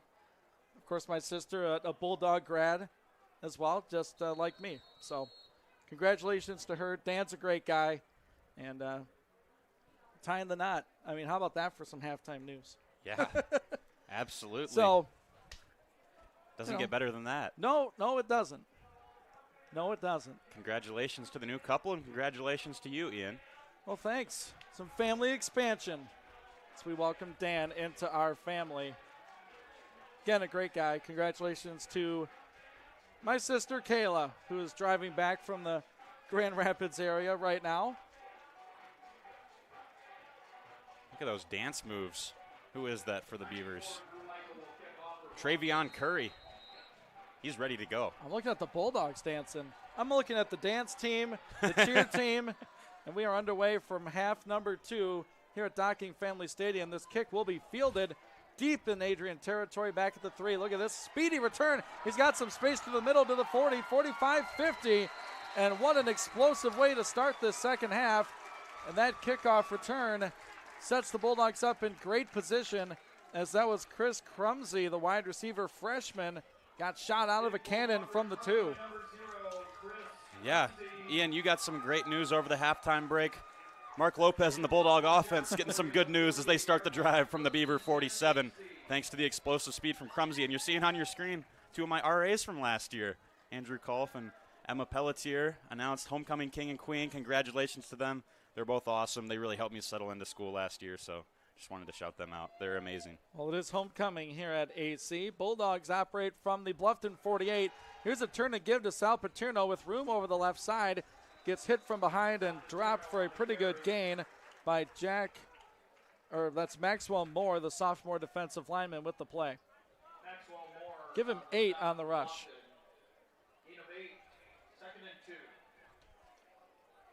Yeah, I'd love to see Paterno continue to get going. Hasn't been a typical performance from him, but a nice little gain on the ground there for him.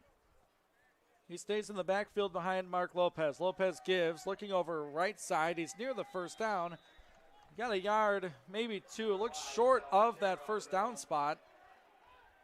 And we're looking at a 3rd and very short for the Adrian offense. You know, credit Nick Perry, the senior middle linebacker for this Bluffton team.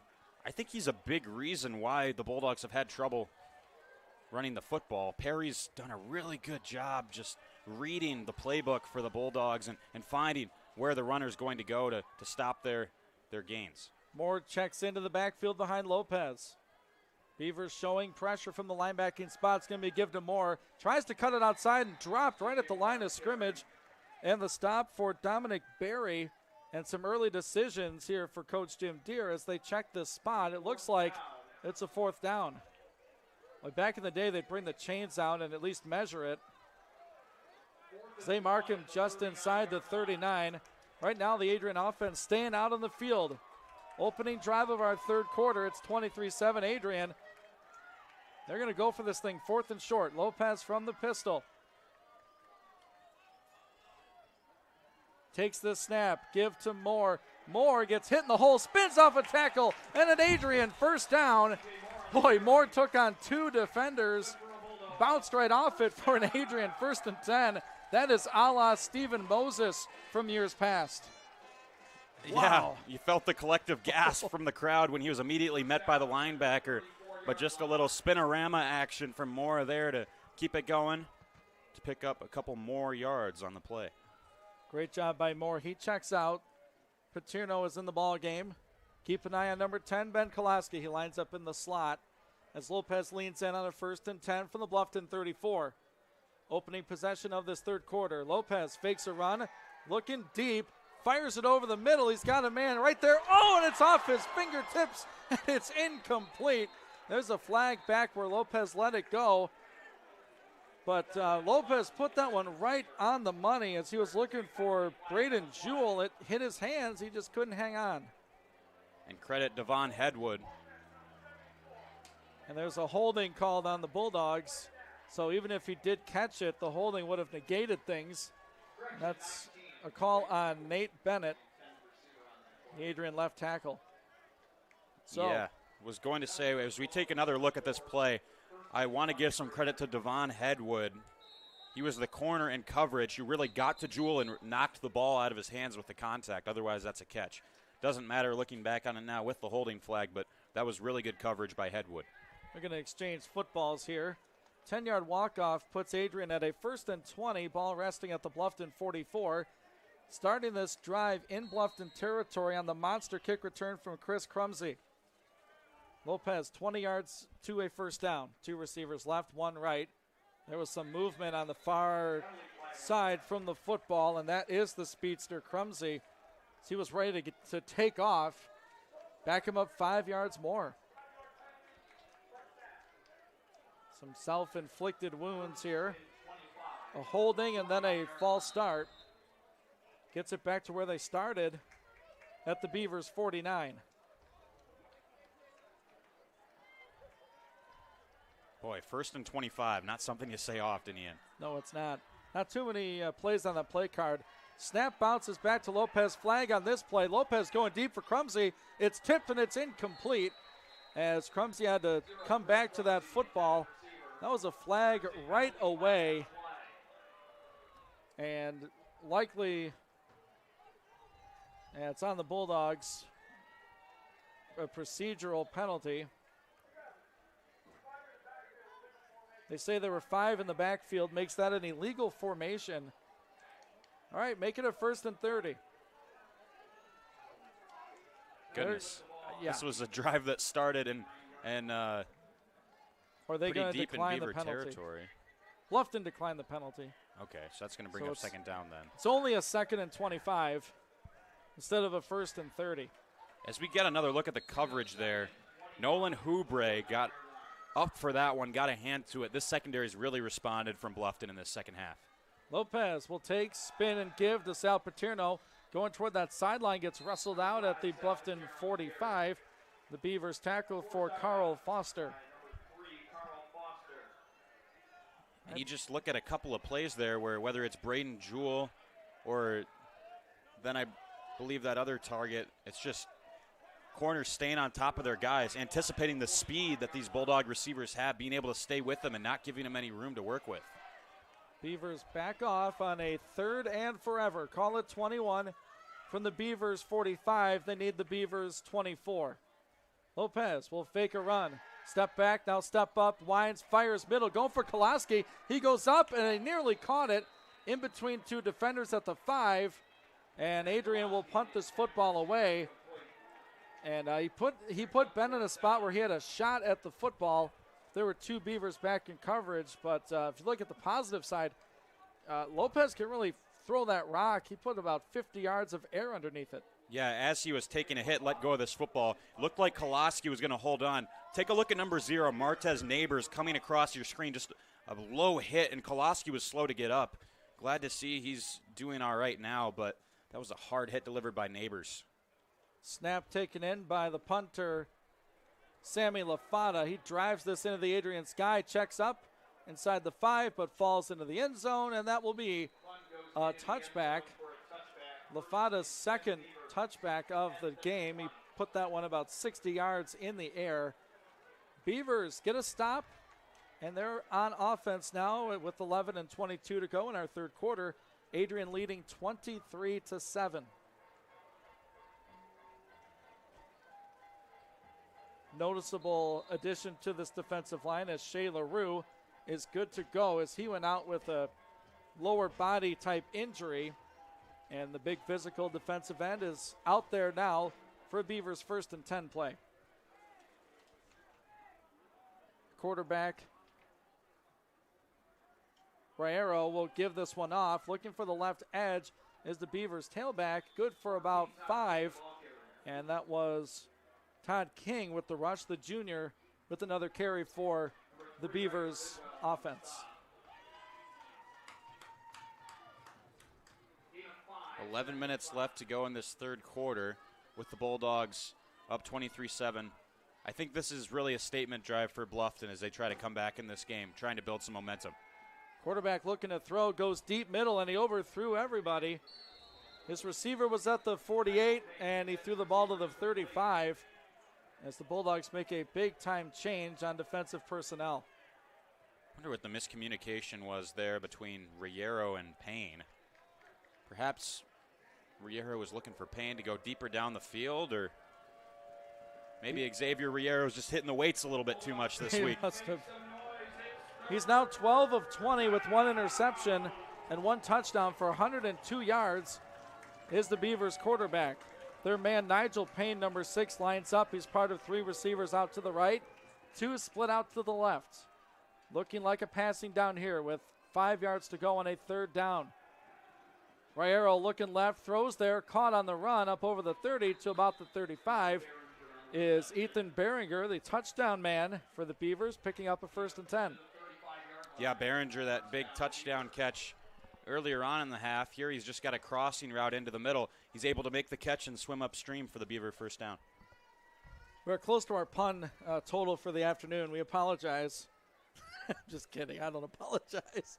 All right, so Beavers 1st and 10 from their own 35. 10:22 to go in the 3rd. It's going to be a run, and taking him down submarine style was Ganop. That was the 34 Ganop, the Bulldog linebacker, Bo. Beavers go back to the line quickly. Beavers send the running back out to the right. QB looks left, caught at the 41 toward the sideline for a Beaver 1st down. That's Ethan Behringer. He's right at that line. They'll move the sticks, I believe, for Bluffton 1st and 10. It's been a really good showing from the Beaver offensive line on this possession. Look at the amount of time Xavier Riero's had in the pocket. You look at Marcus Finley, Keon Nelson, Antonio Garrett, Armori Freeland, and David Warfield have done a great job giving their quarterback time to get rid of the football. Riero takes. Bulldogs rush 4, looking deep, goes up, and it's batted out of the air. What a nice job for the Bulldogs secondary to bat that pass down for an incompletion, and it'll be a 2nd and long. Behringer, the intended target. Deshaun McGee got up for that one, Dikembe Mutombo style. Not in my house. Smacks it away. Incomplete. What would have been a big play for the Beavers had Behringer been able to reel it in. It's a 2nd and long for Bluffton. Snap, give. No, he threw it out to the left side, and that's going to be near the 1st down line to gain. As wearing number 1 for the Bulldogs is Andrew Thomas, I've been told. Or excuse me, yeah, that was Thomas. Apologies. It's okay. It's early. They do a lot of number changes. We're looking at a 3rd and short. Bulldogs trying to clamp down the defense here. Under 9 to go in the 3rd quarter. Bulldogs blitz into the rush, and I don't think he got it. King tried it. Broom said no thanks. It's a 4th down as Riker Bidwell helps on the play. As Randall Broom has really been a bright spot for this Adrian defense, number 93. And again, Broom just able to sweep aside the run play and set up a 4th down situation here. 4th and 2.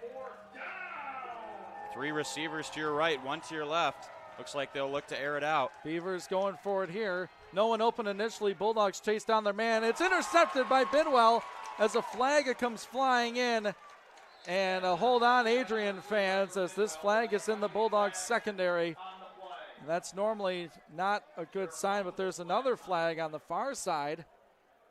We might be in a redo 4th down situation unless the flag is against one team for both infractions. Boy, a lot happening on that play, Calvin. Goodness, on the far sideline, I don't know if it was a blocking battle or some animosity after the play concluded. There was a coach on the Bluffton sideline that got ran over by a couple of players who were getting into it. Then you had the other flag in the backfield right where Bidwell made the pick. As they sort it out, we'll pause 10 seconds for our network stations to identify themselves. You're tuned in to Bulldog Football on the Adrian College Sports Network.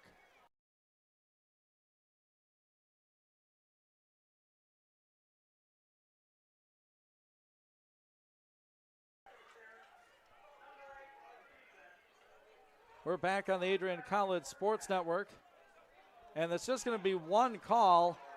It's going to go against the Bulldogs. They announced the second call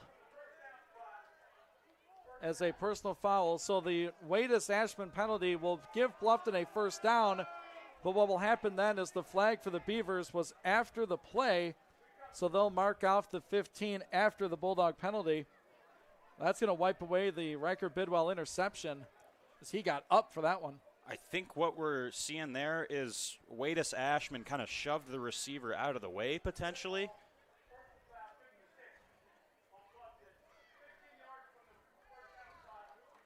So they're going to call the Beavers penalty on Marcus Finney, the offensive lineman, the senior. So again, we're going to clarify what's going on here.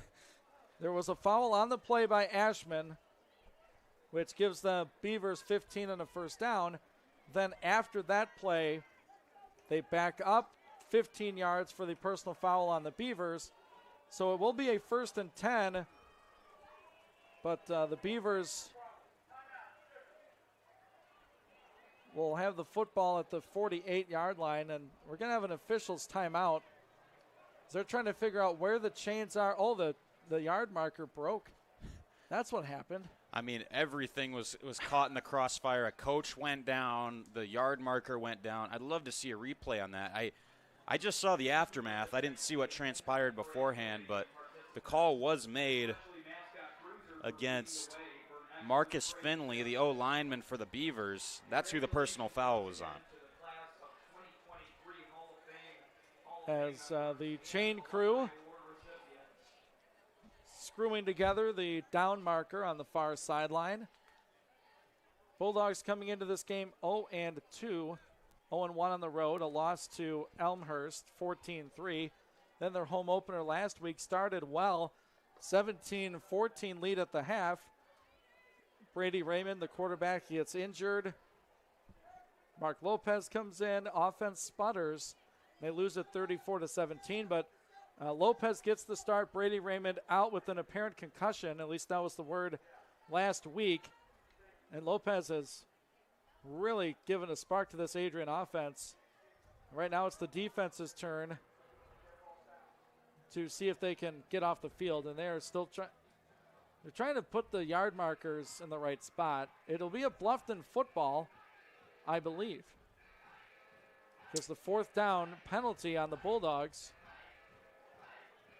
should give Bluffton a first down. There we go. The football is marked at the 48 of Bluffton, right above the right ear of Bruiser. As we look at him, it's on his left ear. And the official's timeout has expired. It will be a Bluffton 1st and 10 as the sun starts to break through the clouds here in Adrian. Beavers from their own 48-yard line. Rayero takes, gives, running into the hole. He's met by Riker Bidwell as the rush by King. That is his 6th carry. Prior to that rush, he had only 6 yards. Give him 8 now on the afternoon. Bluffton struggling to run that football. Yeah, they really have. We've seen a mixture of Todd King. He's been the main guy they've gone to. A little bit of Kanan Stoner. But, again, the defensive front for the Bulldogs has been pretty good. Under 8 to go in the third quarter. Bulldogs up 23-7. Bulldogs in the backfield quickly. Here's a long pass, and it's incomplete as they let it fly as C.J. Thompson was open and just overthrown by a little bit by Rayero. Beavers would have liked to have connected on that. Now it's quickly a 3rd down and 8 as the Bulldogs bring out their pass rushers. We'll see if the defense can force another 4th down.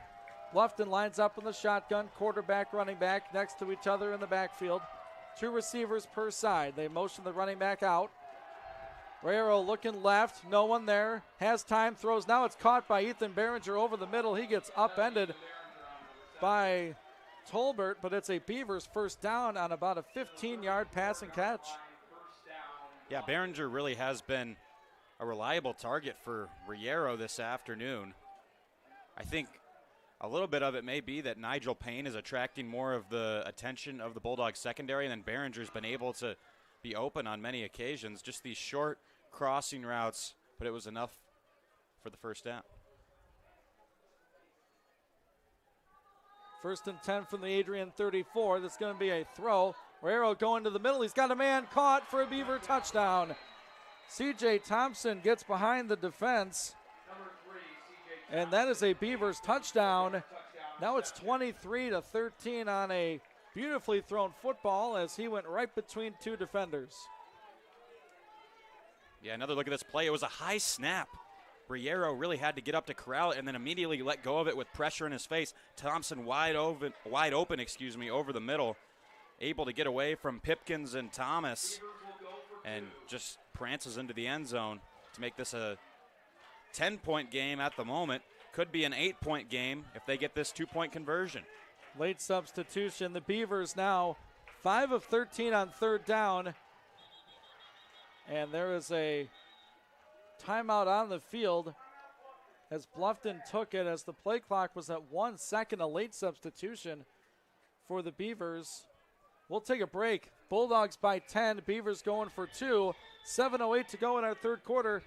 We'll be back in 30 on the Adrian College Sports Network.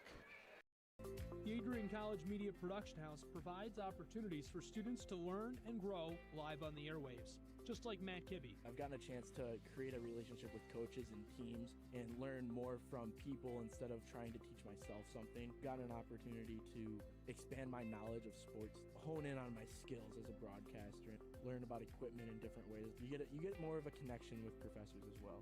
Providing opportunities, growing leadership. The Adrian College Media Production House.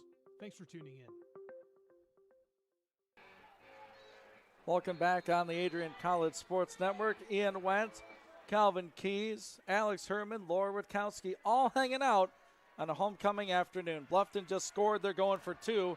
Guerrero will roll to the right, throw that way in the back corner. It's caught by Behringer for 2. Tiptoeing that back line, and the Beavers are within a score here. It's now 23-15. Midway through the third quarter, our first touchdown of this third stance. It goes to the Beavers on a long pass and catch by C.J. Thompson for the touchdown. We've got a big drive coming up for the Bulldogs as this game gets a lot closer with the touchdown and the completed 2-point conversion for the Beavers. Can Adrian find a response? We talked about need to put together a complete performance, and they can't get complacent. They were leading by, I believe, 16 at halftime. That lead's been cut in half, so job's not finished, nowhere near. Absolutely not. A Bulldog possession coming up here as they lead at 23-15 with 7:08 to go in this third quarter. This will be their second possession of this third quarter as they receive the opening kickoff. Penalties really stymied the last Adrian possession offensively. Penalties helping Bluffton on that prior possession. We're seeing the leadership of Shea LaRue on the sideline. He was just talking to his defense and able to catch some of what he was saying. He was telling his team, we're in the lead right now. We just have to hold them and let our offense do their thing. A long high kick will be fielded by Kolaski at about the 5 and gets walloped at the 19. That was a massive hit on special teams. Jaden McBreen. No, they give it to Hayden Heichel, the freshman defensive back. And Kolaski is limping to the sideline. We were talking about that hit he got from Martez Neighbors earlier, low to that knee. And that is just not a good sign. He's been the best player on offense for the Bulldogs today. And as Mark Lopez and company trot out there, they're without their top target as Kolaski's attended to by the trainer. Lopez hits the field. He's 8 of 12 this afternoon. 217 yards with a touchdown. He lines up in the pistol with Moore behind him. Moore off the left side, slips through one tackle, cuts back, and gets form tackled at the 22-yard line. Beavers defense making a play. That is the corner, Carl Foster. I think that might have been Anthony Greer on the carry. Sorry, he looked like Moore the way he was running. They're very similar builds, and both numbers start with a 2, so easy to get him confused. But as you said, Foster with a really nice tackle. I think it was about a 2-yard gain for Greer there on the ground, who's been battling with some injury issues of his own. And he has Paterno, the senior, lines up behind his freshman quarterback, Lopez. Lopez will fake a run. Now Lopez looking deep, has to wait, steps up into pressure, and gets sacked back at the 19. A flag flies in late on the far sideline as a Bulldog had his helmet come off. Offensive lineman there, 55, Andre Williams. We'll see if that has something to do with this penalty as the officials huddle inside the Bulldog 20. Any predictions on the call here? No. Well, they're talking to Bluffton, so I'm guessing it's a hold on the Bulldogs. Talking to the Beavers coaching staff, it's either a 3rd and long or 2nd and even longer.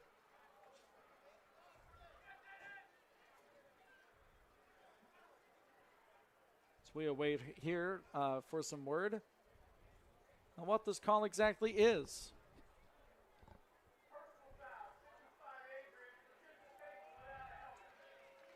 And they flag Williams for playing with his helmet on, engaging with the Bluffton defender, and Coach Deere saying he had it taken off. What's he supposed to do? So Williams out for a play and gets called for the personal foul. They're going to replay 2nd down. It's now 2nd and 19, football at the Bulldog 11, clinging on to an 8-point lead, 23-15, 6:09 to go right now in our 3rd quarter. Lopez stands in the shotgun. It's going to be a run for Paterno. Paterno with space, down to the 20, 25-30, runs out of bounds at the 38-yard line. No flags on that play. Follow Nate Bennett, good things happen. Run off left tackle for Bulldog 1st down. Yeah, Sal Paterno finally breaks through with a big pickup on the ground. It's got to feel good for the veteran running back. And the Bulldogs, despite being placed behind the sticks by that personal foul call, pick up the 1st down. 29 yards for Paterno on that 2nd and 19 carry. About 5.5 to go in this 3rd quarter. Lopez stands in the pistol. He's going to spin and give it off. And it's going to be about a 6-yard rush over for Moore. Now this offensive line starting to create some things, open up some holes for Paterno and Moore. Yeah, Bulldogs being forced to go to the run game more as they're without Ben Koloski, and then this Bluffton secondary has really dialed it in and made everything difficult for Lopez and his receivers.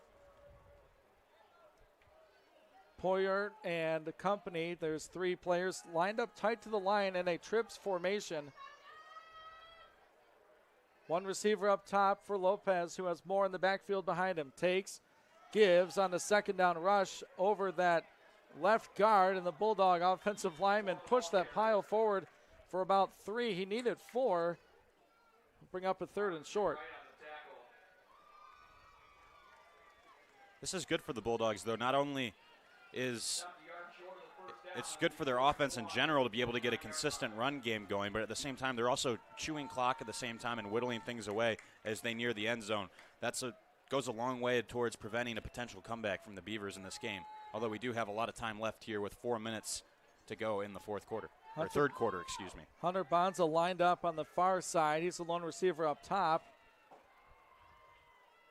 3 receivers bunched up to the left. Lopez, he's going to turn, give to Moore. Moore over the 50, takes a shot, but gets the 1st down. A big hit down there for Nolan Warbury, the sophomore defensive back. Boy, Moore runs with the low pad level. You have to tackle him like that. You have to get in your defensive stance, lead with that shoulder, and you're going to take a hit as well. Yeah, TJ Moore is just a sturdily built guy, so have to go low on him. Kind of like what we saw from Tyshawn Freeman last week, where you have to almost trip him up in order to bring him down. Bulldogs 1st and 10 from the Beaver 48. Lopez fakes a run. Moore stays in the block. Lopez going deep down the middle, and it's picked off inside the 10. It's an Adrian turnover, the interception for the Beavers, and that is Warbury making 2 plays in a row as Lopez was trying to take a shot, his first real mistake of the afternoon. And I'm not even sure maybe you don't want to. It's a 50-50. They throw it into tight coverage. It's not a terrible decision, but from there it's just a jump ball. And Wobury able to come down with it over the Bulldog receiver, Al Shablowi. So it's a Beaver football. It will be 1st and 10 from their own 7 here on homecoming. Bulldogs up 23-15. 3:27 left in our third quarter. My name is Ian Wendt. Calvin Keys joins me on the air. Alex Herman, Laura Witkowski, making sure our broadcast is up and running here from Docking Family Stadium. Bluffton quarterback will take and give. It's a run over the left side. That's going to be near a first down on the rush out there for Caden Stoner. And it's going to be just short of that line. Beavers to the line quick. They're going to throw a flag. So I heard the Bulldog coaches say they were not set. So likely a pre-snap penalty on the Beavers. And it will be a false start.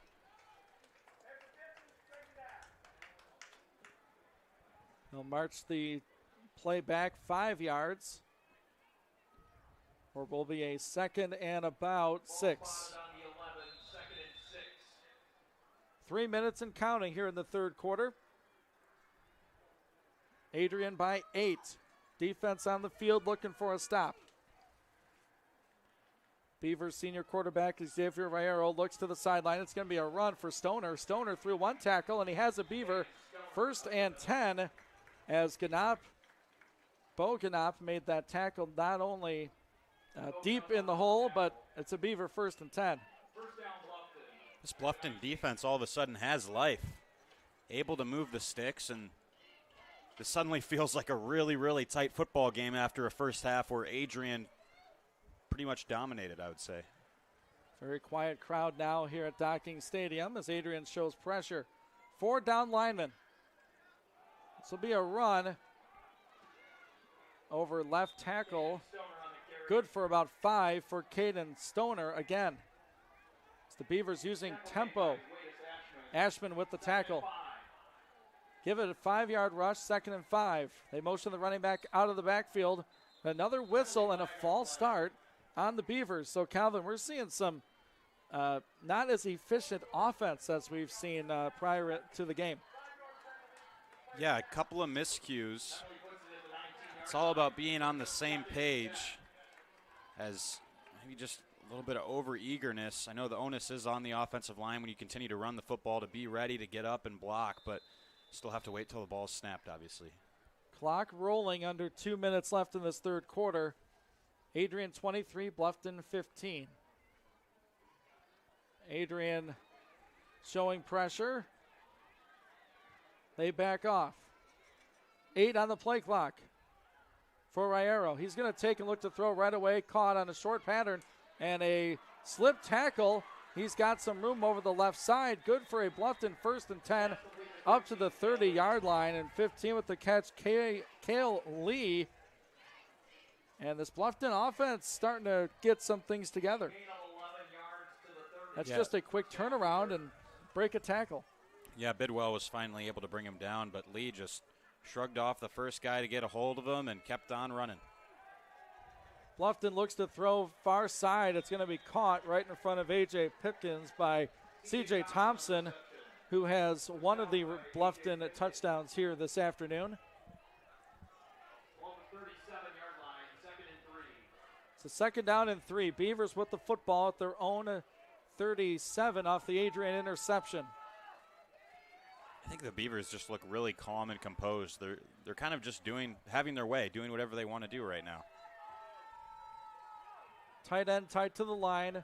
They're going to run that way. It's going to be a Bluffton 1st down as Stoner got the rush. They're loving that left side, Calvin, over that Bulldog defensive line.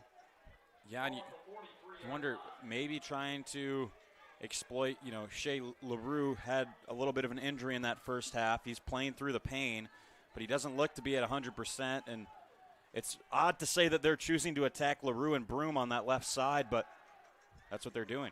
Rayero looking on a 1st down, overthrew it, tipped, picked off by Sean Tolbert. He's going to bring it back to the 40. Now the 50, the Bluffton 45. He goes out of bounds. Bulldogs with another takeaway, and that's going to wake up this crowd at Docking Family Stadium as Tolbert with another interception. There's a flag way back in the Beaver backfield at the 41-yard line. So hold on to that celebration. And it's a holding on the Beavers. They will decline that penalty, and it's an Adrian interception on a bit of an overthrow, but Tolbert just standing in the right spot to make a play. Tolbert's second interception of the game, I believe. Second one that he's brought in. Gets another pick there. And maybe the first interception came back earlier on in the contest, but Tolbert with another big play there in the secondary. Just as the Beaver offense looked to be building steam, building momentum, it's halted thanks to the big play from Tolbert. That is his second interception. The Riker Bidwell one was taken away via penalty. So the Bulldogs start this possession in Beaver territory at their 48. Lopez will turn and give to Sal Patuno. Room off the left side, gets banged out of bounds after a short gain of about 30 seconds left in our third quarter. And the Adrian defense comes up with the INT after the Beavers were really moving the football well.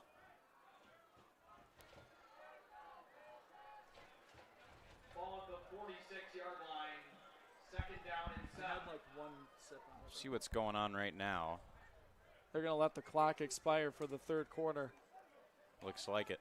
As Adrian's looking at a 2nd and 7 from the Beavers 46. When we return, 3 down, 1 to go. Bulldogs looking to bring home a homecoming victory. They're up 8 on the Beavers, 23-15. We'll be right back after this 30-second break. You're tuned in to Adrian College football on the Adrian College Sports Network. If there was one word I was going to use to describe the communication arts program at Adrian College, it would be unique. Students find themselves on the radio, in front of and behind the camera, and directing their own programs. Students learn in a personalized environment that sets them up for a world of opportunities. Are you ready for your moment in the limelight? Learn more about the Rush Communications Center and Adrian College's communications program by visiting adrian.edu today.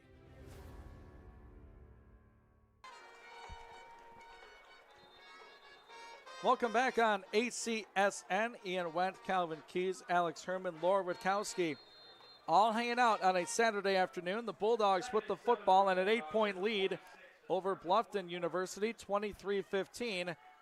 Football at the Beavers 46, looking at a 2nd down. Lopez run fakes to Patuno, rolls right, looking for Crumsey, and he's thrown another interception. This one taken down the far sideline. This ball picked off by Jaden McBreen. He's been all over the field on defense. I'm not sure if that was an underthrow or Crumsey just didn't come back to the football. Either way, the Bulldogs give it right back. For Lopez, that's his 2nd interception this afternoon, as McBreen just jumped in front of the pass. Boy. So both teams trading interceptions. That was a really nice play by McBreen to undercut Crumsey and snag that football. I think, as you said, it was a little bit underthrown. With some of these deep shots and the throws that Lopez has been able to make, I think maybe given a little bit of false sense of security where he's able to just chuck it downfield at will, and there has to be some judgment there when it comes to hurling one all the way downfield. So an interception on the first play of the fourth quarter. Now it's a run for the Beaver tailback. That is Todd King once again, as he's had his fair care of rushes here this afternoon, and that is his 9th. 2nd and medium, it's going to be another run, and the Bulldogs stack him up and drop him after a 1-yard rush. As Ganop, Bidwell, not sure if that's Broom down there, probably is. Big 93.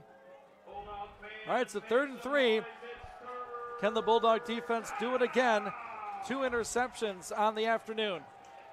3 receivers left, 1 right. Adrian shows pressure, they bring it. This blocked well pass, tipped by A.J. Pipkins, and the Beavers are looking at a 4th down from their own 35. Nicely done by A.J. Yeah, Pipkins read that throw like a book. Got the hand up, no chance for the wide receiver on that one. Beavers punting. This has been a problem area for Bluffton here this afternoon with a couple of low snaps and one punt blocked. Opening minute of our fourth quarter, the snap is back and it's into the afternoon sky. A fair catch will not be made. The Beavers will let it check up and roll. It takes a Bluffton bounce to about the 15. And that's where Adrian will start 1st and 10. So Calvin, the defense responds after they get the interception. The offense gives it right back, and the defense says, all right, here you go. We have another possession. They're making it an entertaining football game, but it's a bit of a headache for both coaches with some of the execution we've seen. Picks, possession trading hands here. I think the message here now for this Adrian offense is to settle things down, keep it simple. You're winning this game. Let's manage it and not be our own worst enemy in terms of turnovers. Lopez, the freshman quarterback, will hand it off right through the middle of that Beaver line. Sal Paterno grounded and pounding for a couple. Second down upcoming, 13:30 left in this contest. McBreen, credit for the stop. As we look at the rushing numbers, Paterno, 14 rushes, 65 yards, good for 4.6 per rush. It's Adrian slowly to the line, play clock at 15. Lopez in the pistol, is running back behind him. It's going to be a stretch run to the left side. Looks like Moore with a bit of a cutback lane up over the 20. That's TJ Moore with the rush of 3, maybe 4. Puts the Bulldogs at a 3rd and about 3. They'll work from the left hash. Like what we've seen from TJ Moore today. He's quietly put on a good performance and been the Bulldogs' best back this Saturday afternoon. Not too much of Greer as he's been battling a lingering hamstring issue. 12.5 to go in the fourth quarter. Bulldogs a 3rd and 3 from their own 23. Moore stays in the backfield. Lopez from the gun.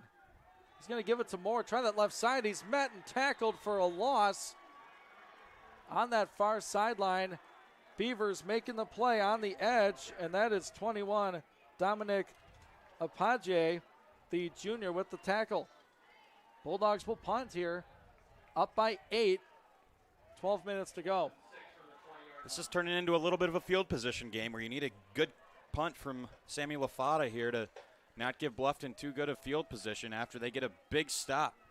Behringer back to receive this punt as LaFada drives him back into the Adrian afternoon sky. It's going to bounce to the 35, roll inside the 25, and this ball will stop at the 18.5-yard line.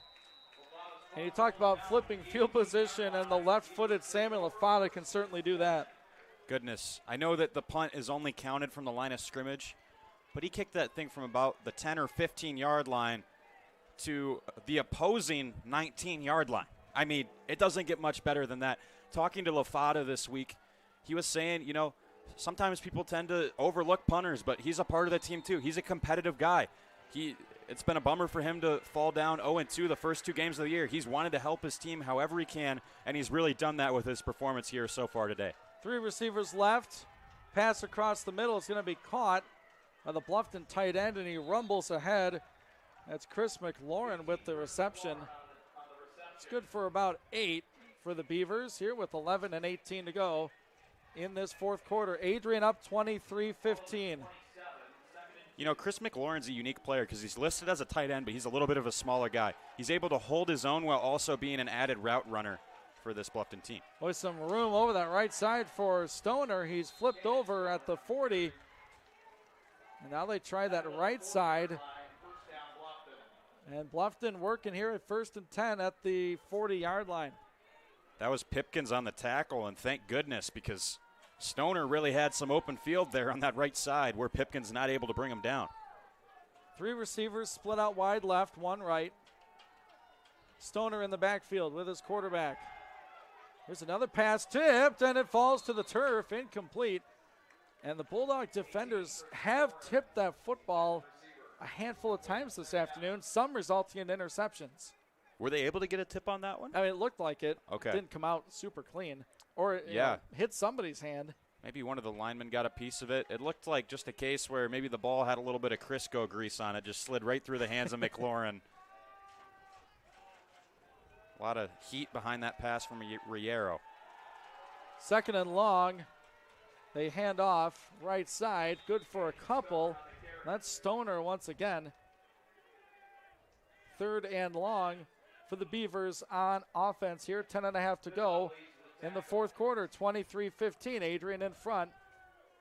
Just one touchdown in the second half. It was a Beaver touchdown pass to CJ Thompson. 3rd and 8, go the Beavers from their own 42. Bulldogs lean in, 4 down linemen in this formation. Bulldogs rush 4. Time for the Beaver quarterback throws, middle pick. Another interception for the Adrian defense. This one is Riker Bidwell. He's going to run it back inside Beaver territory as the middle linebacker backed up, made the play. There's a flag back at the 40-yard line. Fingers crossed here for Riker Bidwell. He's already had one pick brought back because of a flag. Hopefully this one will stand. Coach Deere, a brief conversation with the line judge on the near side. Just another takeaway for this Adrian defense should this stand. There's also a flag back at the Adrian 36. That was for a block. I think Ashman got tangled up with an offensive player, but I'm not sure that near flag at the 40, what that is all about. So the officials will have another conference. They line up at the Adrian 41. Chains have not moved. As it stands right now, it's a Riker Bidwell interception. I will say, I think we're seeing Bidwell emerge as really one of the best players in this Adrian defense. We talked about the hole that was left by Kyle Minder, one of the best linebackers in the history of this program who graduated last year. Bidwell stepped up to fill that void. He's been really good. One pick called back. Hopefully this one will stand for him. Plenty of tackles both this week and last week. This is a guy that you can tell the coaching staff is really starting to lean on more and more as he just continues to come through for them, both as an athlete and as someone who can read the play really well on defense. And now we're going to get the call from the referee.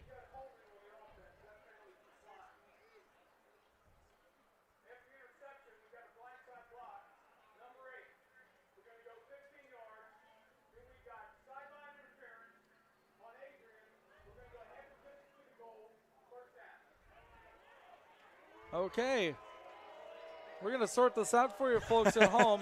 So the interesting thing is they call the holding on Bluffton, decline the penalty, that's good. That gives Adrian the interception.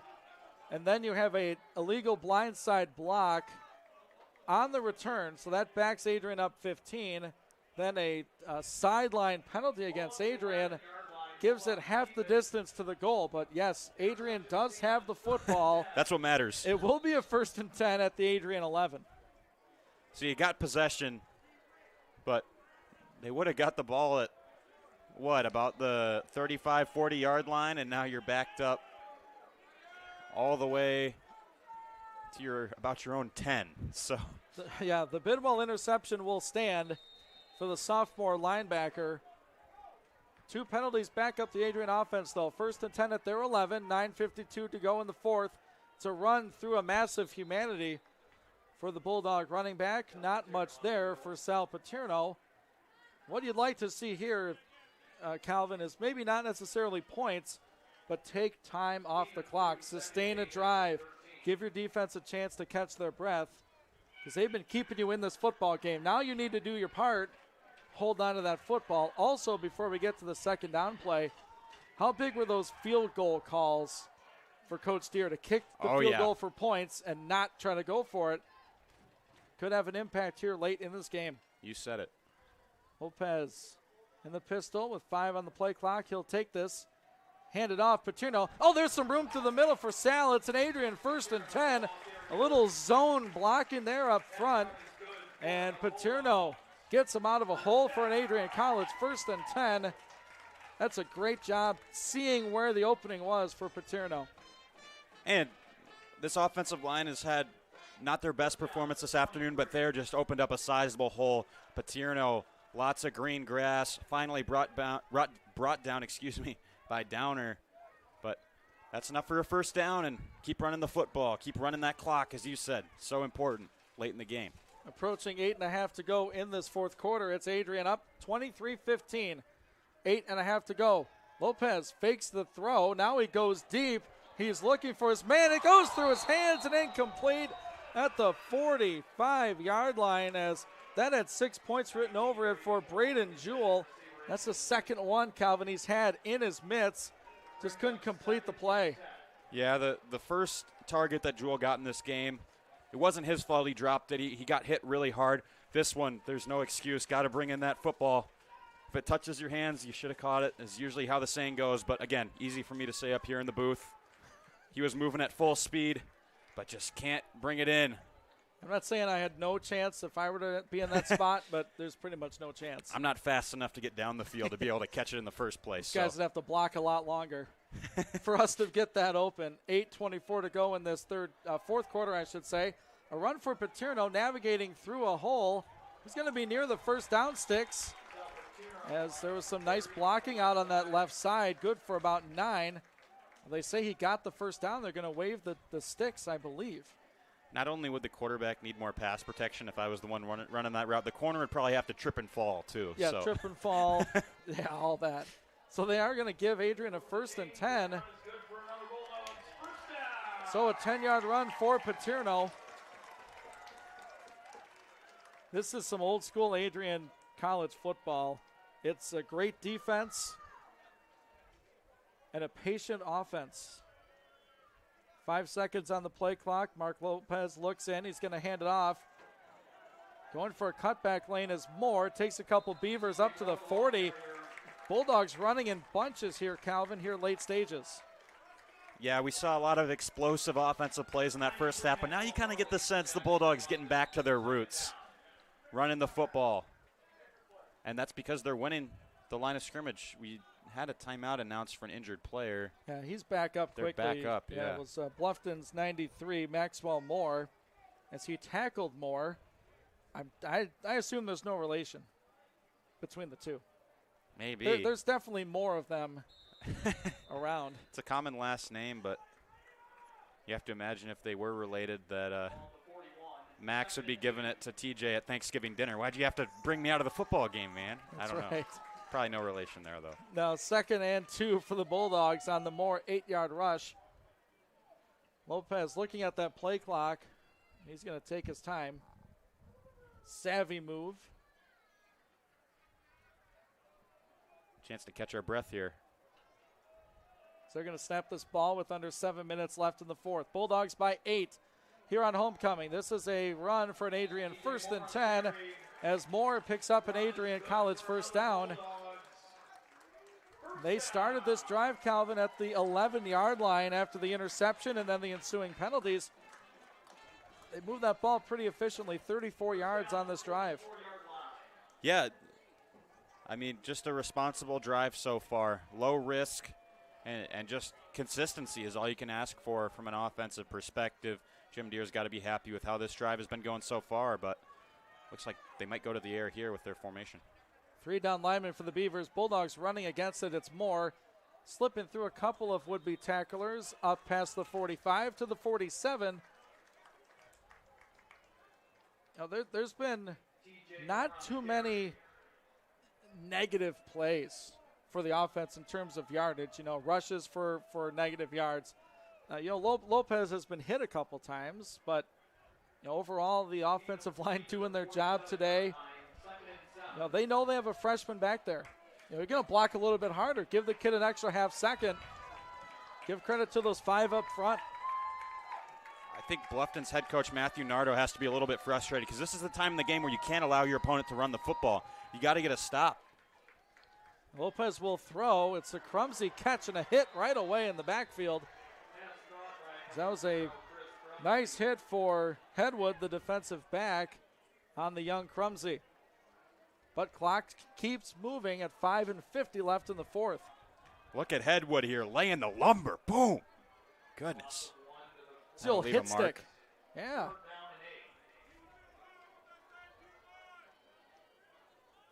Bulldogs patient. 15 on the play clock. It's a 3rd and 8 with 5.5 to go. Adrian up 23-15 here at homecoming.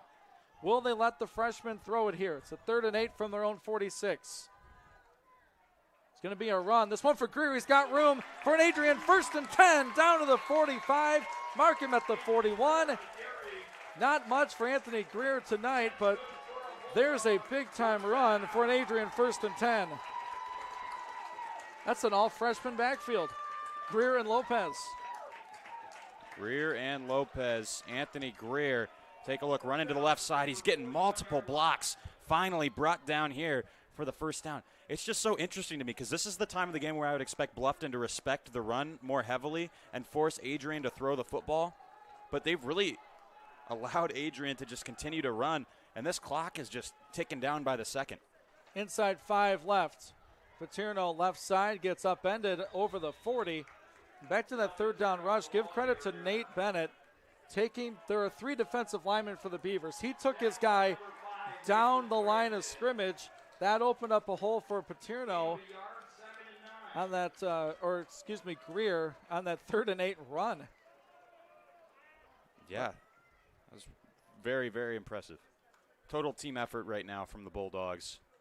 This drive started at their own 11-yard line. Now there's 4 and 11 to go in this fourth quarter. Adrian by 8 with the football.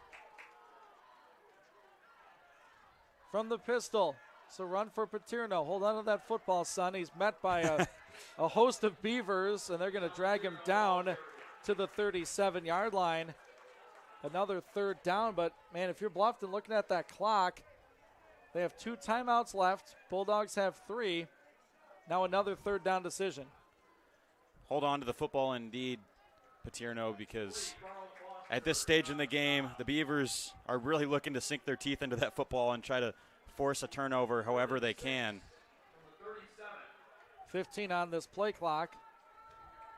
So they get the call in from the offensive coaches. 10 on the play clock. They might call a timeout here. And Coach Deere will call this timeout, and offensive coordinator Harry Bailey will talk to his squad, and we'll take a break.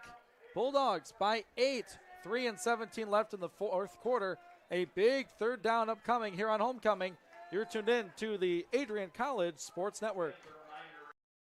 The Adrian College Media Production House provides opportunities for students to learn and grow live on the airwaves, just like Matt Kibbe. I've gotten a chance to create a relationship with coaches and teams and learn more from people instead of trying to teach myself something. Gotten an opportunity to expand my knowledge of sports, hone in on my skills as a broadcaster, learn about equipment in different ways. You get more of a connection with professors as well.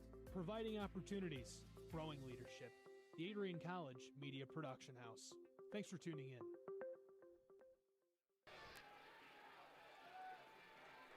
Welcome back on ACSN. My name is Ian Wentz. Calvin Keys to my left, Alex Herman to my right. Laura Witkowski a little bit further away, holding down the fort. Back in our studio. Homecoming here at Adrian College. Bulldogs looking to finish this thing off. They're up 23-15 on Bluffton. Adrian called a timeout prior to a 3rd and 6 from the Beaver 37. The drive started at their own 11. This is going to be a run for Moore. He's going to get stopped after 1 yard on the carry. So now decision time. I feel like you're just too far to kick it. It's either a punt or go for it. And Coach Deere is pondering that with his offensive coaching staff. 2:50 left in this fourth quarter. Can we look at the stats for the sophomore running back TJ Moore this afternoon? He's been great. Yeah, Moore has 18 carries for 86 yards, averaging 4.3 a rush. Pretty solid for a guy that this is the first game where we've actually seen him get consistent carries. And he's burst onto the scene and quietly just been one of the most reliable members of this Bulldog offense today. We're going to keep it right here, and it's the old song, should I stay or should I go? Do you keep the offense on the field or do you go with the punt? Calvin, I'm going to give yourself a coaching headset. What are you doing here on 4th and 5? Now, I think the logical decision would typically you would want to punt here. One thing that I will point out, though, is in this exact field position, whenever they've tried to pin them deep, it's just rolled into the end zone. They haven't actually been able to down the football inside the 5-yard line like you often intend to in this sort of field position. So I honestly don't think it's the worst thing in the world if they just go for it here, because that would mean only about a 15 to 10-yard difference opposed to a touchback, and I'm not super confident in the Bulldogs' ability to pin the football down inside the 10 on the punt. And I believe they patched into our broadcast, Calvin, as the offense is out there. They're going to go for this on a 4th and 5 from the Beaver 36. They need the 31. Lopez will stand in the shotgun. Bonza lined up far side to the right. Lopez going to fake a run. Lopez will throw. Being rushed immediately, throws it out to the sideline, jumping up. Bonza, he came down with the catch. He caught that ball on the Adrian sideline at the 27. That's an Adrian first down. That is 3 standout plays for Hunter Bonza. Where has this been all season? This guy's playing out of his mind today. The junior's got ice in his veins. It feels like whenever the Bulldogs need a big play, Bonza just literally materializes and makes a big catch to keep their drive going. That was a 3rd down conversion, 4th down conversion, one-handed catch. What can he do? And give credit to Lopez. He stood in there, faced some Beaver pressure, and able to deliver that pass. It's under 2 minutes left in this football game. Adrian up 23-15. It's a 1st and 10 at the Beaver 27. It's a run for Paterno. Navigating through the line, down to the 25, stood up after a 2-yard rush, and Bluffton will call their second timeout with 25-yard line where this football will be. As both teams get separated here. Be sure to tune in for our post-game show as we give our reaction to this one. Talk about some key statistics from this game, and I look forward to a trip down to Greenville, Illinois next week as the Bulldogs will finish up conference play, or non-conference play, I should say. They get into league action the week after as they will host Hope College right here at Docking Family Stadium. Little overnight trip. Little overnight trip, yes, sir. Down to Southern Illinois. You'd love to go there with the win in your pocket. You would, it would just feel so good for this tough start Adrian's had this season. You know, trying to figure out what pieces fit where, how they're going to gel together. I think just in general, if we're going to be on a bus with all these guys for 6 hours down to Illinois, I hope they're going to be in a good mood. That's right. And a win here would certainly help that cause. It's either going to be a boisterous bus ride or a real quiet and awkward bus ride. So let's take care of business here. Let's hammer down. Football resting at the Bluffton 24. It's on the right hash. It's TJ Moore in the backfield behind Lopez. Ben Kolaski out wide. Cole Sessler in the slot to the left. Tyler Poyer tight to the line. Hunter Bonza down below. It's a run for Moore. Moore gets through the 25, down to about the 23. Give him a yard, maybe 2, and a tackle right away. With 1:42 left in this fourth quarter, we will step aside. We're going to take a 30-second break. Don't go away. Bulldogs looking to shut the door here on homecoming as they lead at 25-15. We'll be back in 30 on the Adrian College Sports Network. If there was one word I was going to use to describe the communication arts program at Adrian College, it would be unique. Students find themselves on the radio, in front of and behind the camera, and directing their own programs.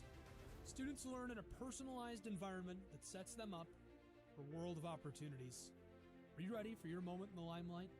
Learn more about the Rush Communications Center and Adrian College's communications program by visiting adrian.edu today. Welcome back on the Adrian College Sports Network. Little shipping up to Boston. Adrian College football hoping to finish off this homecoming game as they're up by 8 with the football. It's a 3rd and 6 at the Bluffton 23. Lopez will hand off to Paterno down to the 20. He lowers that shoulder down to the 19 as he needed the 17. So a 4th down upcoming.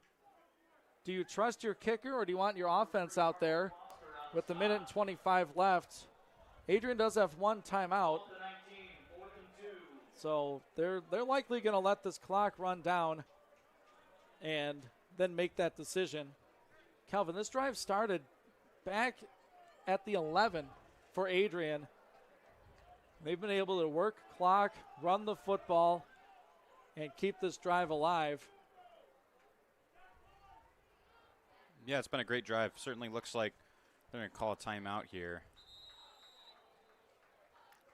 And this will be interesting because up 8, if you're able to get a field goal, if you need points on this drive to put this game away, Ian, because 8 points is still within reach for this Bluffton team. If they could get a touchdown and then go for 2, Bulldogs need points.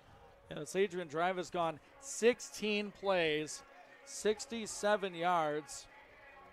Started deep on the Bluffton side of things. They are looking to take that defensive interception that they had from Riker Bidwell, and they've just eaten up clock.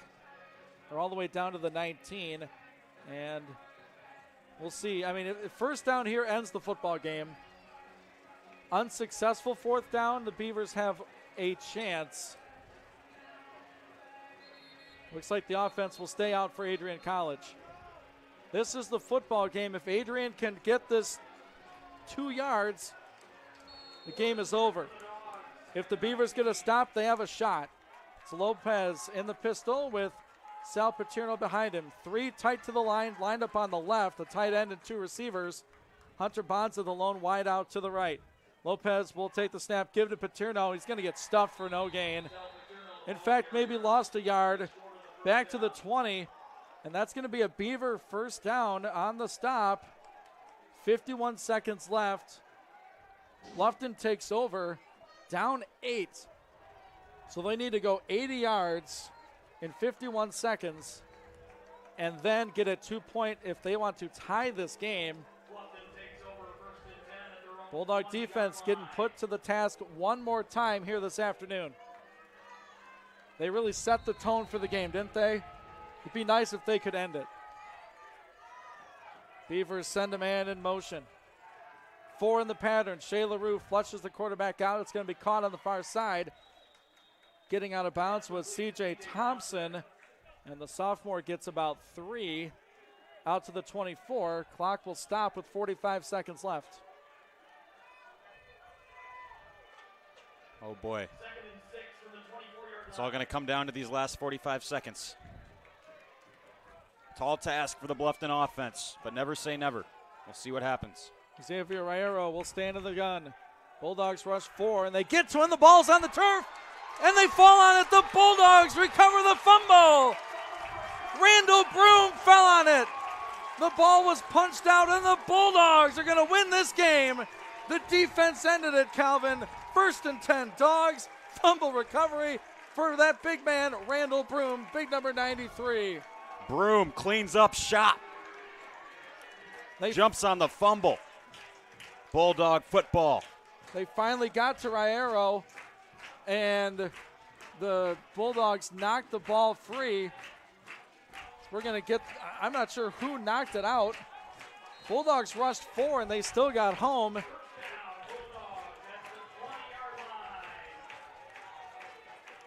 And the best formation in football, the victory formation, as Mark Lopez goes under center for the first time today at the Bluffton 20. So he will take the snap and drop to a knee. They will not need to run another play, as that is the end of today's ball game. How about that gutsy effort by the hometown Bulldogs? The first collegiate victory for the young career of Mark Lopez, who comes in and gets the job done. This Adrian defense put the clamps down on the Beavers. They're going to celebrate this victory 23-15. 1 touchdown in that entire second half. It was to the Beavers, but that Adrian defense did enough to win this game. Did just enough. The Beavers put up a fight in this second half, didn't they? They really made it a tight football game, made it go down to the wire.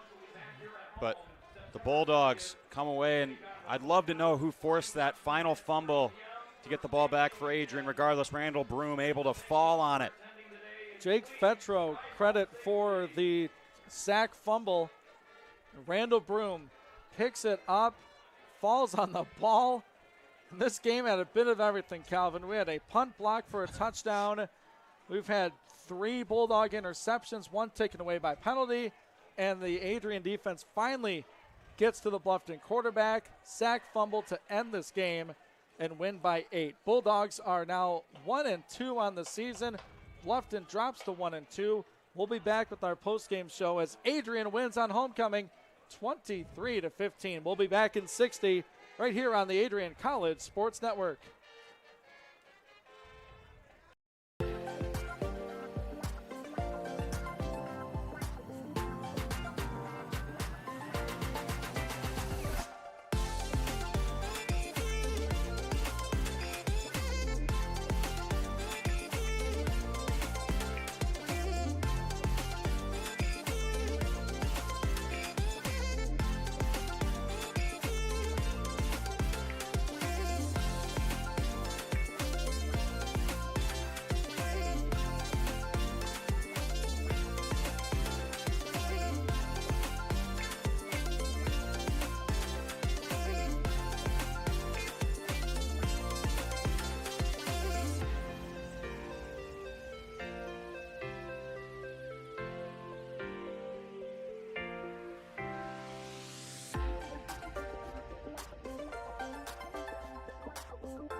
We are back here on the Adrian College Sports Network, and it's an Adrian College victory, another Bulldog victory, this one on the football field, as the Dogs get it done on homecoming. 23-15 is the final score against Bluffton University. The Beavers could not muster enough at the end, and the defense was suffocating for Adrian College as Jake Fetro got into the backfield, strip sack fumble, recovered by Randall Broom.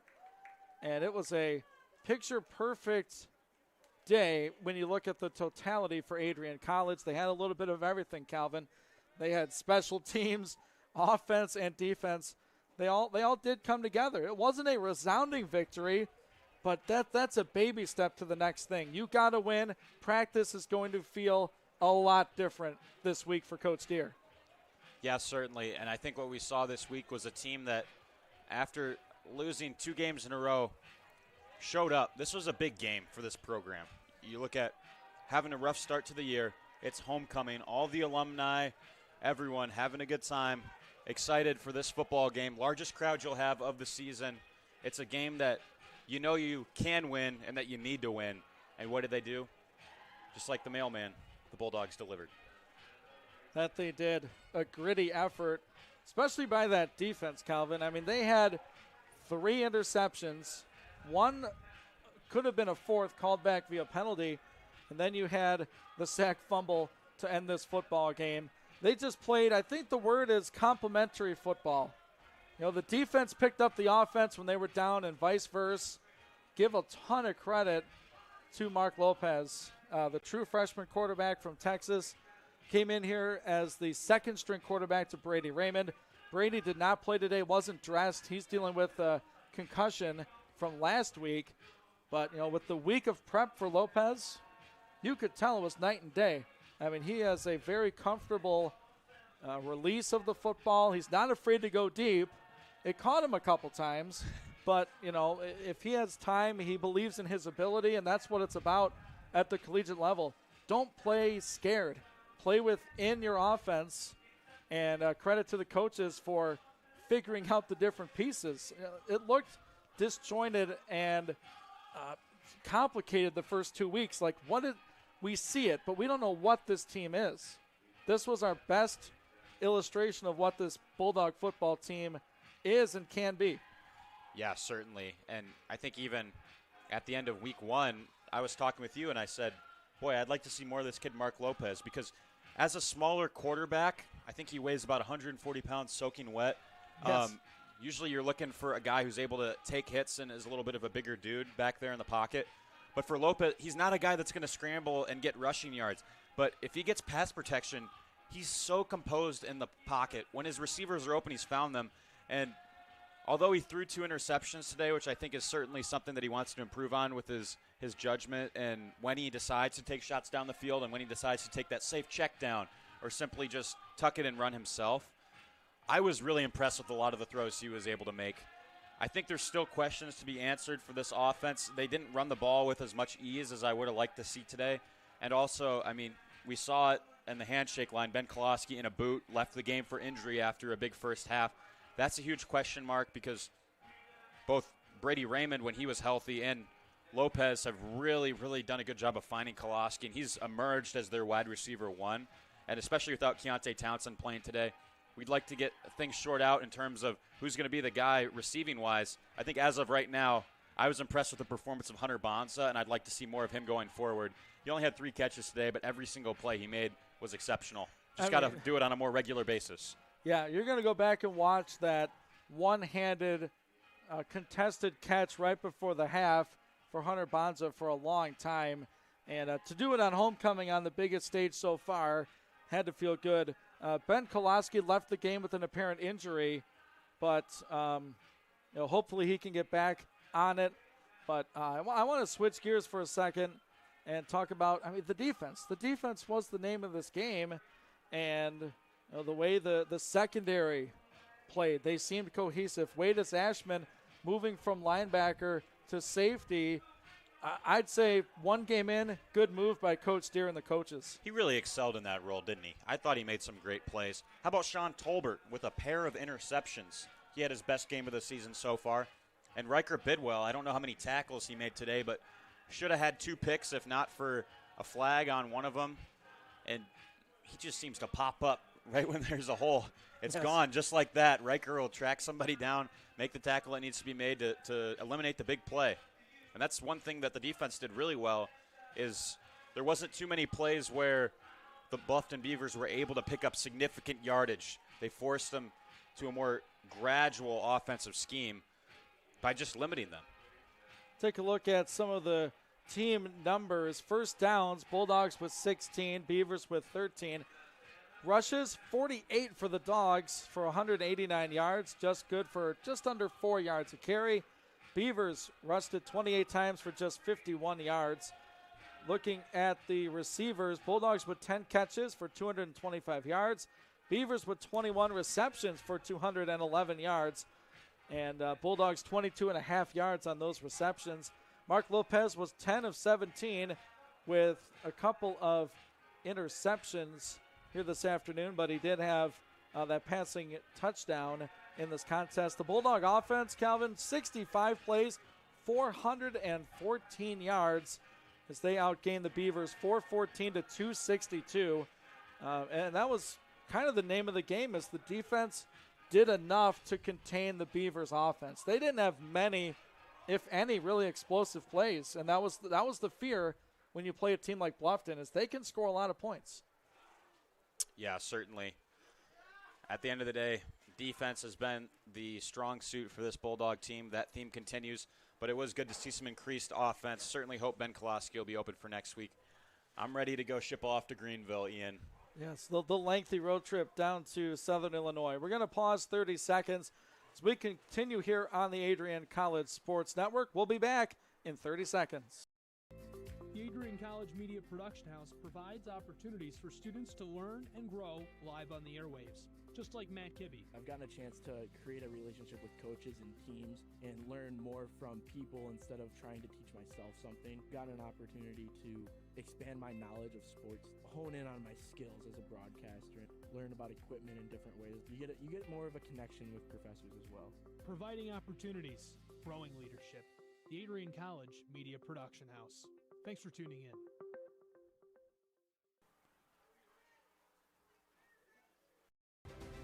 If there was one word I was going to use to All right, welcome back on the Adrian College Sports Network. Ian Went, Calvin Keys with you. And it's now time to take a look at some of our contenders for our player of the game this afternoon. My vote is for Sean Tolbert. He had 2 interceptions on the afternoon, and that was a big key to what the Adrian defense was able to do. 3 interceptions total for the Bulldogs, and 2 of them went to Tolbert. So that's going to be my nomination. I know there were certainly others very deserving, but I think the defense was the name of the game. The offense got out in front early. The defense really clamped it down. Yeah, certainly. I'll agree with you there on Tolbert. I thought he had a good performance, a couple of nice pass breakups, as well as the 2 plays that stand out, which are the interceptions. Yeah, really good discipline D from Tolbert in the secondary, and helped the Bulldogs get the W, 23-15, the final score here from Docking Stadium. It's always nice to get that win on homecoming with friends and family, alumni, everybody with eyeballs on you. The Bulldogs get it done here today. The player of the game, Sean Tolbert, with the 2 interceptions for the Bulldogs, and he also chipped in with 3 tackles here on the afternoon. As you said, Greenville is up next for the Dogs. They hit the road. You can catch that broadcast on the Adrian College Sports Network, as we will both be down there in Greenville with this football program. Once again, thanks to all of our listeners and viewers on the Adrian College Sports Network, fans of Bulldog Athletics. For Laura Witkowski, Alex Herman running our broadcast, executively produced by Megan Abbey. For Calvin Keys, I'm Ian Wentz saying so long from Docking Family Stadium. The Bulldogs, another victory, this one on homecoming. Your final 23-15 over Bluffton. You've been tuned in to the Adrian College Sports Network.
continue to take pride and learn from Asa Mahan's leadership today.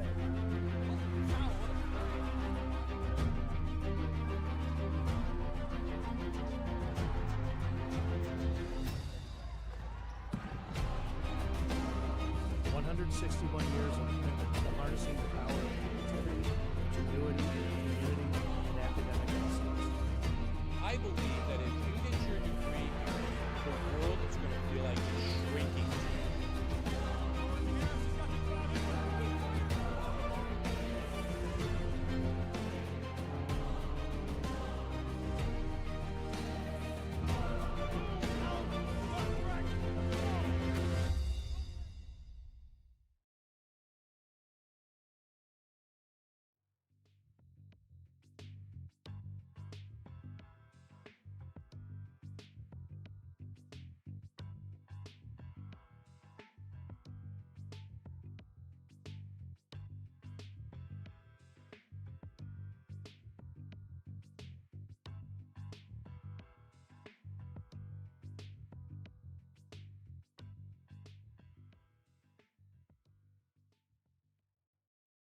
Like just like the 1 second in between. Yeah, it was the perfect timing, dude. So that's what it was. I didn't hear it. And then